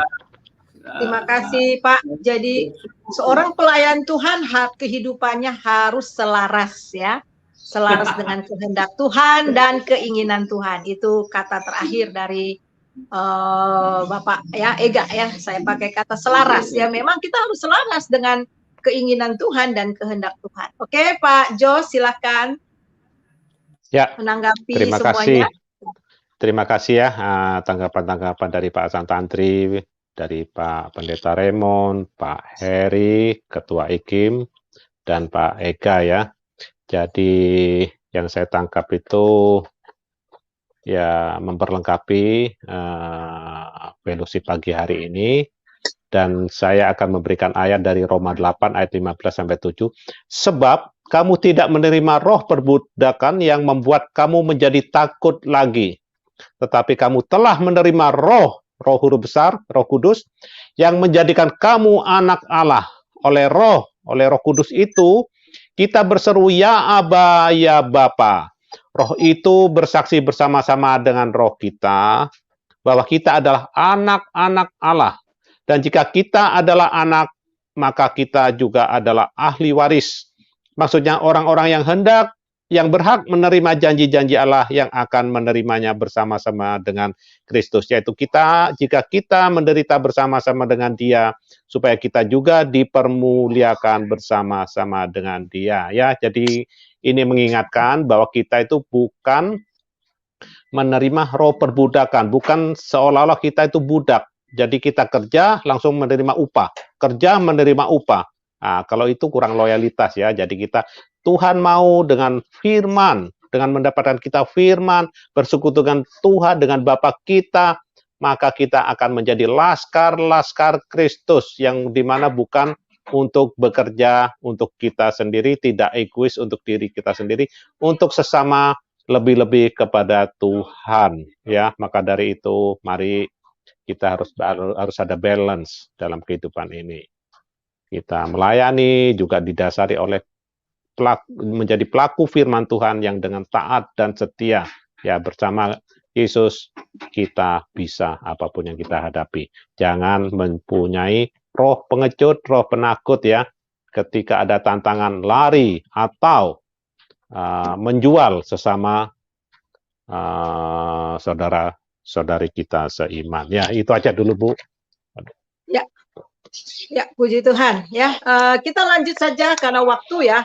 Kita langsung lanjut ke Pak Petrus ya. Setelah Pak Petrus, kemudian Pak Bagus, dan kemudian Pak Cahaya Kasih. Silakan. Ya, terima kasih. Shalom. Shalom. Salam. Ya, semuanya. Salam Askri. Satu iman, satu tujuan, tidak saling menyalahkan. Haleluya, maju menjadi anggota tubuh Kristus yang sempurna. Haleluya. Haleluya. Terima kasih untuk temanya melayani Tuhan. Saya tadi ikut dari awal dan saya mendapat contoh yang luar biasa ya. Maria dan Marta ya, dan dua anak sulung dan anak bungsu. Saya sadari, bahkan saya menemukan dua hal di dalam melayani Tuhan. Tadi sudah sangat gamblang sekali, tetapi saya tadi mendapat merema. Yang pertama, saya di saat melayani Tuhan, mesti aku harus sadar dan menyadari bahwa aku ini anak Tuhan. Aku adalah milik Tuhan itu sendiri. Seperti anak yang terhilang itu tadi. Di saat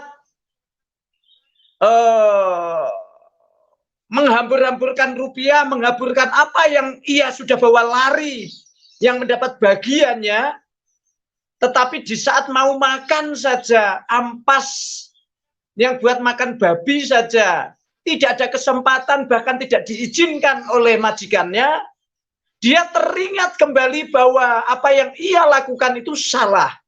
Dia sadar dan menyadari, dia lalu datang lagi, ingat lagi. Kalau orang yang sadar itu mengingat, ingat bahwa dia punya ayah, dia punya orang tua, dia punya bapak.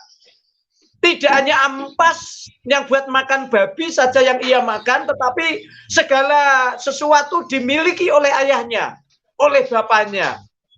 Di saat anak yang bungsu itu terhilang, dia sadar dia miliknya Bapa. Ia datang kepada bapaknya, tidak ke bapaknya orang lain. Yang pertama. Dan persamaannya Maria dan Marta. di saat ada kesempatan berjumpa firman, berjumpa Yesus, Maria pilih dekat, mendengarkan dengan seksama apa yang dipesankan oleh Yesus itu sendiri. Dan yang kedua, Maria ambil bagian yang Marta ambil bagian yang Marta sudah terbiasa dia melakukannya. Dia sadar dan menyadari. Dia ambil bagian masing-masing. Yang kedua, melayani Tuhan, saya mendapatkan harus berani datang kepada Bapa. Walaupun sudah salah seperti seorang yang bungsu itu sudah menghambur-hamburkan hartanya. Bahkan hidup jahat, hidup di dalam dosa. Dia beranikan diri, dia datang kepada Bapa. Kepada Bapa. Tidak kepada yang lain. Kepada sumber kebenaran itu sendiri. Saya mendapat satu kebenaran firman Tuhan. 2 Korintus pasalnya yang ketiga, ayatnya yang ke-12. Karena kami mempunyai pengharapan. Sulung bungsu ini punya pengharapan. Dia berani datang kepada bapaknya. Maria punya pengharapan. Dia berani mendekat kepada Yesus. Marta sedemikian rupa punya pengharapan kepada Tuhan. Dia ambil bagian melayani dengan cara yang dia sudah lakukan. Maka kami bertindak penuh dengan keberanian. Ini sangat penting sekali saya dapatkan. Artinya apa? Artinya di saat apapun yang aku bisa, apapun yang aku miliki, aku mau ini milik Tuhan, ini buat Tuhan. Agar supaya apa? Agar supaya apa yang Tuhan mau di dalam hidupku tergenapi oleh apa yang Tuhan sudah perintahkan kepada aku dan kita sekalian. Artinya Maria dan Marta ambil bagian yang ia bisa, sulung dan bungsu melakukan bagian yang ia bisa. Yang menjadi masalah Bapak Ibu Saudara yang dikasih oleh nama Tuhan, saya mendapat poin. Kenapa Marta tidak berkenan di hadapan Tuhan? Karena Marta Mary iri terhadap apa yang sudah dilakukan oleh Maria. Si sulung juga gitu. Kenapa si sulung tidak berkenan? Dilihat oleh bapaknya karena si sulung Mary ataupun iri kepada si bungsu. Karena di saat dia bertobat datang kepada bapaknya, dia disembelihkan. Hewan yang gemuk, yang layak untuk dipersembahkan untuk Tuhan melalui pertobatan adiknya. Dan saya dapatkan dari kebenaran firman Tuhan, ini yang disampaikan oleh Pak Jos ini menginspirasi saya bahwa harus saya sadari dan aku harus menyadari dan aku harus berani dan saya landasi dengan kita sekalian jangan iri, jangan meri. Tetapi kita sama-sama anggota tubuh. Saya yakin dan percaya kita punya masing-masing yang sudah diberikan oleh Tuhan yang sangat dahsyat. Walaupun dilihat dengan mata jasmani kita itu sepele. Terima kasih Bu Suryani Panto. Salam semuanya. Shalom. Luar biasa. Jangan Mary ya. What the meaning about Mary? Bahasa Jawa. Mary itu iri hati. Cemburu ya Pak, cemburu. Ya, cemburu, iri hati, Mary, apalagi itu. Terus. Mantap.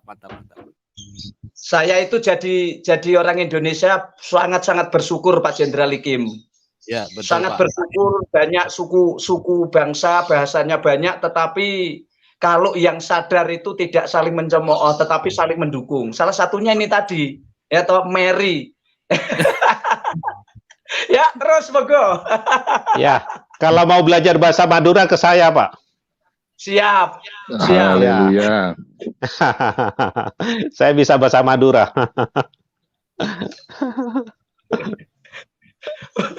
Monggo Bu Suryani Panto dilanjut. Haleluya.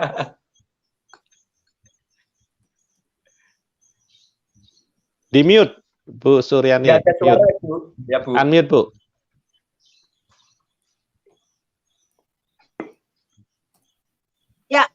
Ya, jelas ya saudara, nggak boleh iri satu dengan yang lain ya. Masing-masing kita diberi kapasitas oleh Tuhan, diberikan karunia masing-masing dan berjalanlah sesuai dengan karunia dan kapasitas yang Tuhan berikan kepada kita. Ingat ketika Kain iri sama Habel sehingga persembahannya tidak diterima, yang satu diterima, bukannya dia introspeksi diri kenapa dia tidak diterima persembahannya, tetapi karena iri hatinya dan akhirnya sampai membunuh. Di lapangan seringkali kita melihat begitu ya, karena iri hati melihat saudara kita hamba Tuhan yang lain dipakai Tuhan dengan sangat luar biasa ya, dan akhirnya yang iri ini membunuh dengan membunuh karakter ya, itu yang sering terjadi. Membunuh karakter dengan apa? Dengan menjelek-jelekkan ya, itu terjadi saudara. Jadi jangan sampai itu terjadi. Oke, kita langsung ke Pak Bagus ya. Setelah Pak Bagus langsung saja ke Pak Cahaya. Silakan. Halo. Shalom, Bapak Ibu Ya, semuanya. shalom. Shalom. Shalom Pak Jos, Bu Yani, Ya, shalom. Pak Yesaya, Halo. Pak Heri, Pak Matahati, dan Pak Cahaya Kasih. Ya, jadi Shalom, kalau shalom. kita bicara tentang melayani ini, tadi saya tidak mengikuti semua dari apa yang dipaparkan oleh yang diberitakan oleh Pak Jos tentang firman Tuhan. Tetapi kalau kita melihat kisah Maria dan Marta, ya, Marta juga melayani Tuhan, ya, karena saya baca ya di dalam ayat 40, Lukas 10 ayat 40, sedang Marta sibuk sekali melayani. Jadi artinya Maria dan Marta ini sama-sama melayani Tuhan, ya, sama-sama melayani Tuhan. Jadi Marta melayani dengan cara dia memasak, ya, sibuk di dapur untuk menyediakan segala sesuatu yang akan mereka nikmati. Maria melayani dengan cara dia duduk dekat Yesus, mendengarkan apa yang Yesus katakan. Nah, akan tetapi perbedaannya, ya, walaupun sama-sama melayani, Marta melayani, Maria melayani, tapi yang dipuji Yesus, Tuhan Yesus adalah Maria. Kan gitu. Ya. Di ayat 41, Lukas 10 ayat 41. Tetapi Tuhan menjawabnya, Marta, Marta, engkau khawatir dan menyusahkan diri dengan banyak perkara. 42, tetapi hanya satu saja yang perlu. Maria telah memilih bagian yang terbaik yang tidak akan diambil daripadanya. Mungkin kita bertanya, loh, apa kelebihan Maria? Ya kan, Maria cuma duduk aja, dengar Yesus ngomong gitu loh. Marta kan malah capek. Kalau soal capeknya, lebih capek Marta. Kenapa? Marta itu masak loh, menyiapkan segala sesuatu. Capek itu. Ya, coba kalau ibu-ibu ditanya itu, capekan mana gitu. Masak dengan duduk dengar itu orang ngomong. Pasti Bu Yani akan mengatakan, ya capek masak lah. Kan gitu. Tetapi justru Maria yang dipuji. Kenapa? Karena pelayanan yang diambil Maria ini luar biasa. Itu yang lebih esensi. Itulah yang terpenting. Kenapa? Dia duduk diam dekat Yesus, dengarkan setiap perkataan yang Yesus ngomong. Kebenaran firman Tuhan. Nah ini. Itu. Nah jadi gini, jadi melayani Tuhan itu Bapak Ibu, ya saudara, ya sebenarnya itu bukan hanya ketika kita melakukan segala sesuatu, itu, ya sehingga kita membuat kita sibuk. Contohnya kita melayani di gereja, ya kita latihan WL, latihan singer, latihan musik, ya sebagai liturgos ataupun apapun itu. Kita pikir itu sudah sesuatu yang terbaik dalam pelayanan kita. Kata Tuhan itu belum tentu, gitu loh, belum tentu, ya kan? Justru pelayanan terbaik itu ketika kita dengar, diam, duduk, dengar apa yang Tuhan katakan dalam kehidupan kita. Nah itu sama seperti Maria tadi. Ya, baru setelah kita diam, duduk, dengar setiap kebenaran firman Tuhan yang diberitakan, lalu action, Nah, itulah wujud pelayanan. Gitu loh. Jadi bagian esensi itu kita dengar dulu, diam di hadap Tuhan, dengar setiap perkataan firman Tuhan, baru setelah itu ada actionnya. Ada hal yang kita lakukan. Gitu. Apa? Kita pergi. Nah, baru kita, itu namanya pelayanan. Nah, itu. Ya. Nah, yang kedua, ya saudara yang mau saya katakan ada ini. Banyak orang mengatakan bahwa melayani itu beban.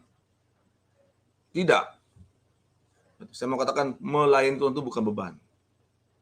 Tetapi melayani Tuhan itu adalah sebuah kehormatan. Sebuah kehormatan.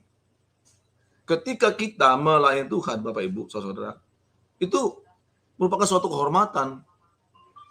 Sebuah kebahagiaan dalam kehidupan kita. Kenapa? Karena tidak semua orang Tuhan izinkan untuk melayani. Seperti dalam kehidupan kita berjemaat atau bergereja. Ya. Nah, tapi ketika Tuhan memerintahkan kepada kita untuk melayani, ya layani dia. Gitu. Karena tidak semua orang Tuhan kasih banyak waktu untuk melayani dia. Jadi melayani Tuhan itu bukan beban, tetapi sebuah kehormatan. Nah, yang ketiga yang mau saya katakan adalah gini, saudara. Melayani itu orientasinya apa? Kita harus tahu dulu. Ya. Kepada siapa kita melayani? Untuk siapa kita melayani? Kita harus tahu dulu apa tujuan kita melayani itu. Ya. Jadi ketika kita melayani Tuhan, kita tahu. Nah, kebanyakan orang Kristen, Bapak Ibu, dia sibuk melayani di luar, ya, melayani orang lain, melayani gereja, tapi dia lupa ada sesuatu yang sentral, ada sesuatu yang penting juga yang harus dilayani, apa? Keluarganya, gitu loh. Kan banyak kan kita kan sama Tuhan kan gitu, kita sibuk melayani di luar gitu loh, ya khotbah di mana-mana, pergi melayani mana-mana, keluarga kita tidak pernah kita layani. Padahal itu yang paling dekat. Jadi layani dulu. Bagaimana kita melayani istri kita, melayani anak-anak kita. Ya, kalau ada orang tua kita di rumah, kita layani orang tua kita mungkin yang sudah tua. Ya, kadang-kadang banyak anak-anak ini tidak tahu diri. Mohon maaf ini. Dia ditempatkan orang tuanya di panti jompo. Tidak sanggup dia melayani orang tuanya. Saya mau katakan, tidak ada gunanya engkau melayani di gereja, sedangkan orang tuamu tidak kamu layani dengan baik dan benar. Gitu. Kalau ya kita taruh orang tua kita di panti jompo, kita sibuk melayani di gereja, wah kita angkat tangan, ya ku nyanyi haleluya, ya kita sibuk asar, tapi orang tua kita taruh di panti jompo, tidak ada guna itu. Nah, itu. Ya, layani orang tua kita dengan baik. Nah, itu. Ya, istri kita, anak-anak kita, baru kita melayani di luar. Karena banyak orang ketika hamba Tuhan itu ketika dia sibuk melayani di luar, dia lupa melayani anaknya. Akhirnya anaknya jadi pemberontak. Itu. Anaknya terlibat, mohon maaf nih, jadi terlibat dalam hal narkoba, pergaulan bebas, lupa dia. Gitu loh. Ya, apakah itu kita sebut sebuah kebahagiaan dalam hidup kita? Tidak bisa. Gagal kita, gagal. Makanya saya layani dulu keluarga kita dengan baik sesuai dengan kehendak Tuhan, baru kita layani ya di luar sana orang lain. Nah, yang selanjutnya saya mau katakan ini, ya kita melayani itu juga kita pakai segala kreativitas kita. Jadi ada banyak cara ya yang Tuhan kasih sama kita. Tuhan kasih kita hikmat. Pakai hikmat yang daripada Tuhan untuk apa? Untuk kita berkreasi dalam melayani. Supaya jangan monoton. Ya kan? Tidak akan berkembang sebuah pelayanan itu, Bapak Ibu. Termasuk juga kita sebagai pimpinan jemaat, gembala. Banyak gembala sudah mentok dia, tidak tahu apa-apa lagi. Kenapa? Nah, karena dia melayani itu aja. Gitu loh. Makanya Tuhan kasih kita hikmat supaya dalam hikmat yang Tuhan kasih itu kita berkreasi, kreatif dalam melayani. Gitu. Berkembang terus gitu. Jadi berkembang terus. Ya, ini untuk para gembala, pimpinan jemaat. Jadi kita berkembang terus dalam melayani. Nah, itu aja gaya pelayanan kita. Gitu. Karena kalau gaya pelayanan kita seperti itu aja, jemaat akan bosan. Oh, Pak Pendeta kami gitu-gitu aja. Ya, 10 tahun begitu, 15 tahun juga begitu. Tidak ada perkembangan. Nah, harusnya kita sebagai gembala, pimpinan jemaat, berkreasi. Kenapa? Itu juga melayani Tuhan. Nah, lalu ya melayani Tuhan juga kita harus melayani dengan kerendahan hati. Dengan kerendahan hati. Ya. Karena gini, banyak orang melayani itu tujuannya untuk menampilkan siapa dirinya. Ini tidak benar. Tidak bisa seperti itu. Ya, sehingga banyak orang akhirnya menyanjung dia. Ya, akhirnya tanda kutip mendewakan dia. Kalau bukan, contohnya ya, mohon maaf ya, kalau bukan Pak Jos yang khotbah, aku udah mau dengar. Kan gitu. Kalau bukan Pak Christian Crusader yang khotbah, enggak mau aku ke gereja. Ya, pokoknya harus dia yang khotbah. Harus dia melayani. Nah, ini yang salah gitu. Ya, harusnya bukan kita yang menjadi fokusnya, tuh tetap Tuhan gitu. Kita ini hanya alat yang dipakai oleh Tuhan. Nah, gitu. Ya, jadi makanya ketika itu ya tetap dengan hati. Makanya untuk katakan sekalipun engkau sudah berbuat segala sesuatu, tetap katakanlah kami ini adalah hamba yang tidak berguna. Gitu. Kami hanya melakukan apa yang Tuhan perintahkan untuk kami lakukan. Nah, yang terakhir, ya, ketika kita melayani Tuhan, kita pasti akan mendapatkan berkat. Nah, apa berkat yang kita alami dengan melayani Tuhan? Ya. Nah, yang pertama, saudara, melayani itu memungkinkan kita menemukan dan mengembangkan karunia rohani kita. Yang kedua, melayani memungkinkan kita mengalami keajaiban, mujizat dalam kehidupan kita. Yang ketiga, melayani memungkinkan kita untuk mengalami sukacita dan kedamaian yang datang dari ketaatan. Yang keempat, melayani membantu kita ya, untuk fokus kepada Tuhan. Kita mulai melihat orang lain seperti Yesus melihat mereka. Dan kita melihat Yesus ada di dalam orang lain.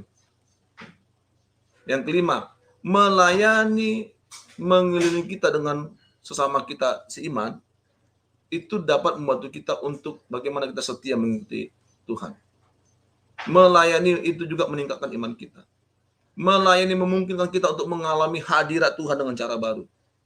Melayani itu baik untuk jiwa kita. Itu berkatnya.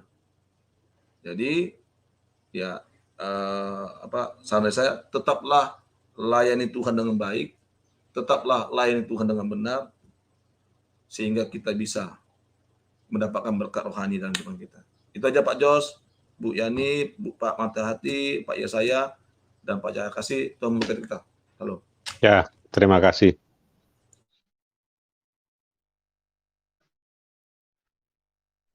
Puji Tuhan, ya.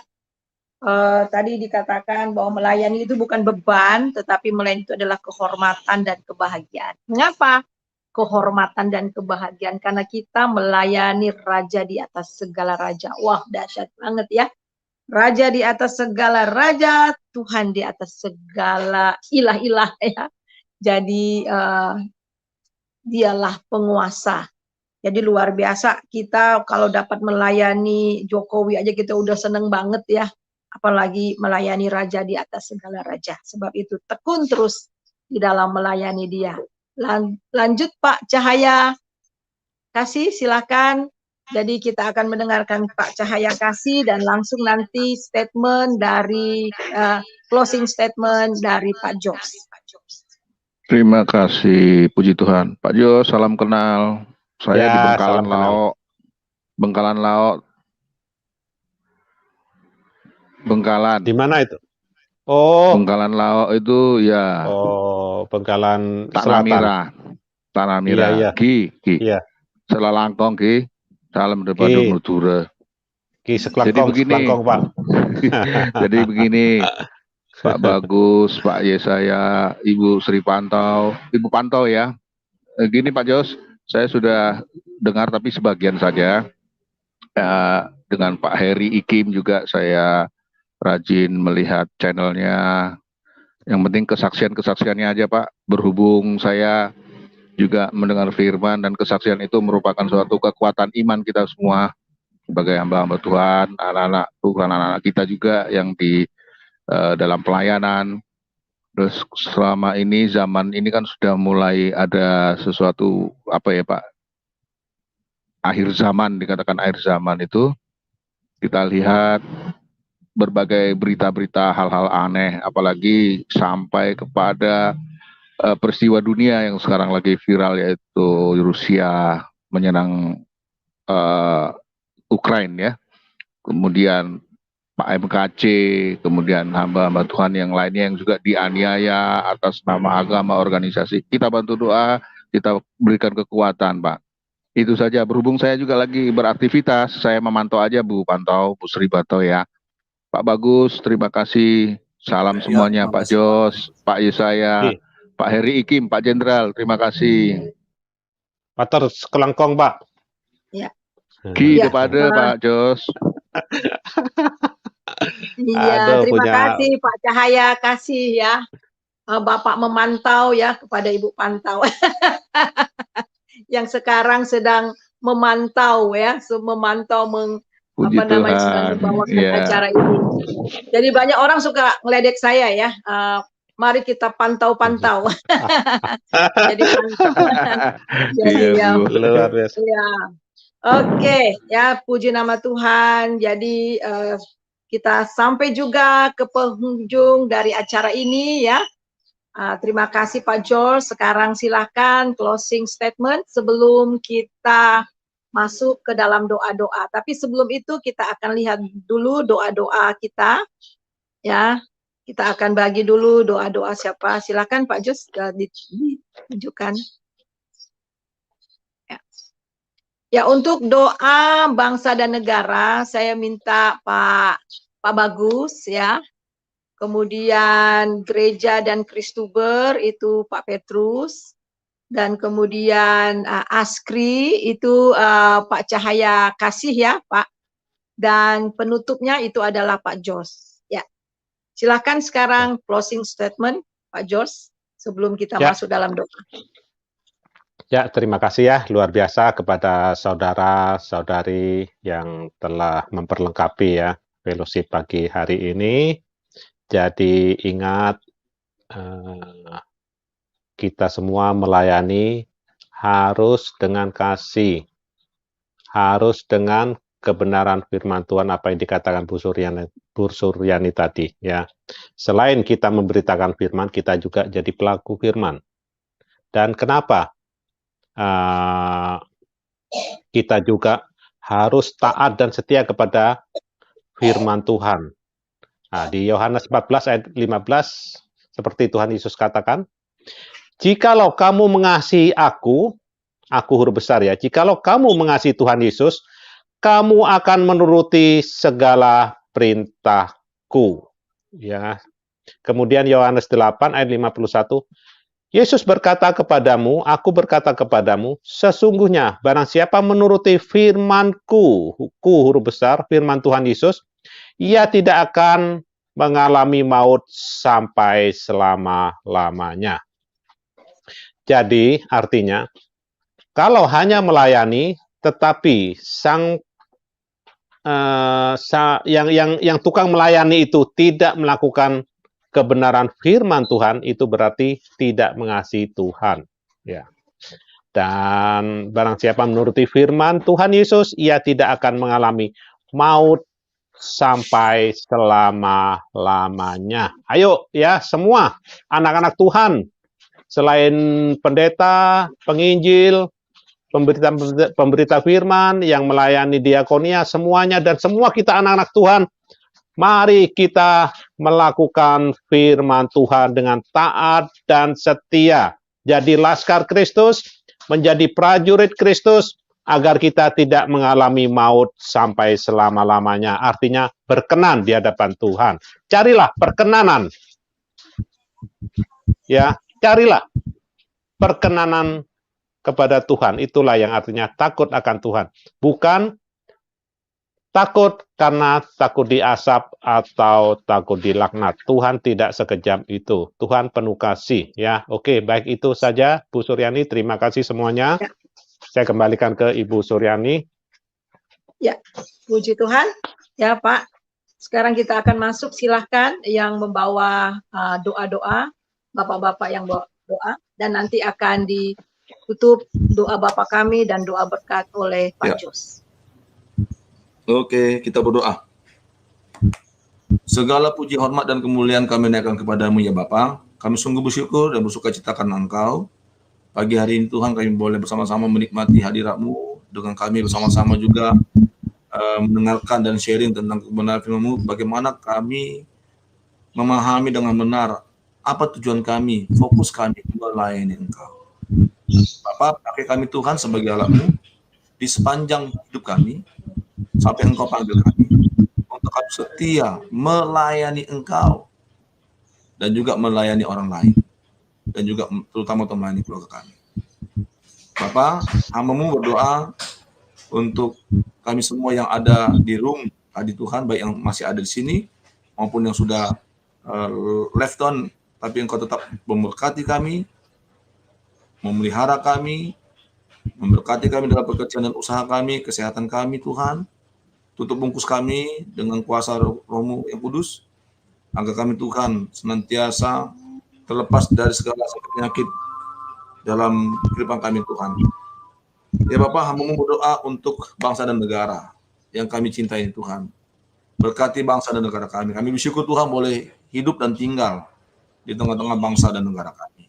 Kami berdoa Tuhan, biarlah Pancasila itu senantiasa boleh dijunjung tinggi dan dilaksanakan dalam setiap kehidupan kami, masyarakat Indonesia ini Tuhan. Mampukan kami Tuhan sebagai masyarakat Indonesia untuk kami selalu bersatu padu, menjalankan nilai-nilai Pancasila, dan bersama-sama Tuhan mendukung NKRI, Negara Kesatuan Republik Indonesia. Bersatu di tengah-tengah perbedaan, saling menghargai dan saling menghormati. Kami berdoa Tuhan untuk pemerintah pusat dan daerah. Engkau berkati mereka Tuhan, di dalam mereka melaksanakan tugas dan tanggung jawab mereka. Berikan kesehatan, kekuatan kepada mereka Tuhan, dan kemampuan kepada mereka, agar mereka dapat melaksanakan segala tugas mereka dengan baik. Dan kami berdoa Tuhan istimewa untuk Bapak Presiden, Wakil Presiden, para Menteri.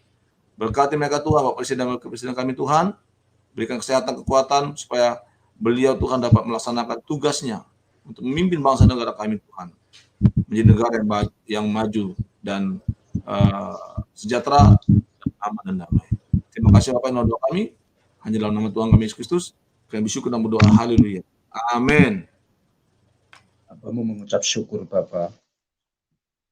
Kebaikan Tuhan, kemurahan Tuhan memenuhi gereja-gereja Tuhan, terkhusus gereja Tuhan yang adalah bait Allah kami ini Tuhan, dan setiap orang yang percaya kepada Tuhan dimanapun berada, sebagai gereja-gereja yang kudus dan yang takut akan Tuhan. Yang takut akan Tuhan, berjalan, melangkah, memenuhi amanat agung yang Tuhan sudah perintahkan, keempat-empat Injil yang sudah tertulis Bapak. Dan hamba-Mu juga berdoa untuk gereja Tuhan, kelompok-kelompok yang ada di dalam gedung gereja Tuhan. Biarlah di dalamnya Bapa tetap memandang bahwa amanat agung dinyatakan oleh lembaga gedung gereja ini Tuhan, agar supaya gedung gereja ini Tuhan, lembaga gereja ini Tuhan memfungsikan, memiliki karunia-karunia yang sudah dimiliki seperti gembala, penginjil, guru, bahkan karunia-karunia yang lain bisa berfungsi, bisa berjalan dengan baik Bapa, seturut dengan kehendak Tuhan. Bahkan jangan sampai gedung gereja lembaga ini Tuhan menghalangi, sebagai penghalang untuk kemenangan, untuk pemberitaan kebenaran firman Tuhan, di mana gedung gereja ini ada, di mana lembaga ini ada, Tuhan. Hamba-Mu mohon roh belas kasihan-Mu, Tuhan, agar supaya anggota tubuh satu dengan yang lain ini dimurnikan, bahkan membawa amanat agung dimanapun berada. Biarlah kesatuan tubuh Kristus di dalam setiap kami, Tuhan. Setiap umat yang percaya kepada Kristus Yesus ini, Tuhan, seturut dengan kehendak-Mu, Bapa. Dan hamba-Mu berdoa untuk Kristober yang ada di Indonesia ini, yang ada di dunia ini, Tuhan. Biarlah bersatu, biarlah mengerjakan amanat agung yang daripada Tuhan Yesus Kristus. Agar supaya melalui Kristober ini, Tuhan, tidak ada yang menonjolkan, tidak ada yang merendahkan, bahkan tidak ada yang meninggikan. Tetapi kami ini menyadari bahwa kami ini adalah Kristober yang mengambil bagian pelayanan di ladang Tuhan, anggota tubuh Kristus yang Tuhan sudah persiapkan, yang Tuhan sudah perlengkapi menurut wadah kami ini masing-masing, Tuhan. Hamba-Mu berdoa, Bapa, kuasa darah-Mu, kuasa bilur-Mu, Tuhan, membalut, menyertai, mengurapi gereja Tuhan yang ada di Indonesia, juga dunia, juga Kristober yang ada di Indonesia dan dunia.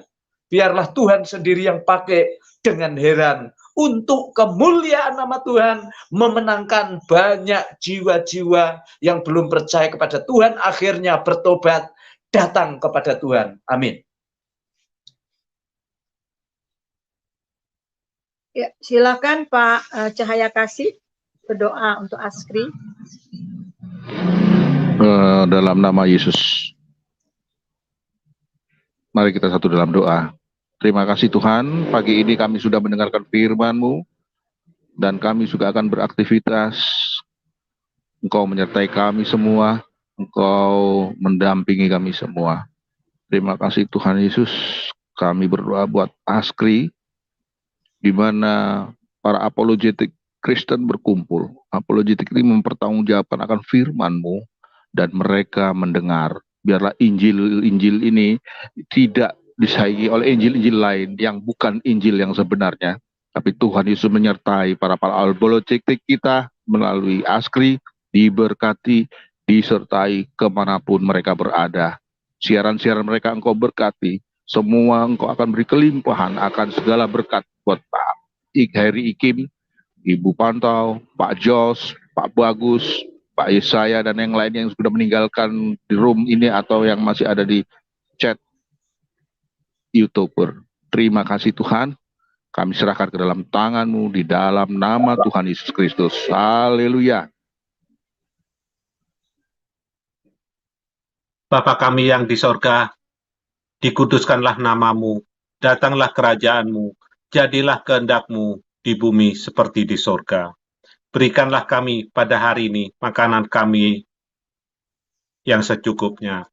Dan ampunilah kami akan kesalahan kami, seperti kami juga mengampuni orang yang bersalah kepada kami, dan janganlah membawa kami ke dalam pencobaan.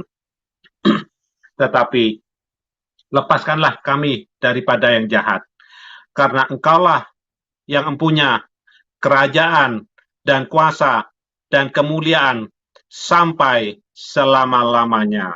Amin. Dan kami akan menadakan tangan. Terimalah saudara berkat daripada Allah Bapa kita, rahmat, kasih karunia, anugerah, serta kasih sayang dari Tuhan kita Yesus Kristus, dan persekutuan yang manis dengan Roh Kudus menyertai kita sekarang sampai Maranatha. Tuhan datang kali yang kedua. Haleluya. Amin. Amin. Amin.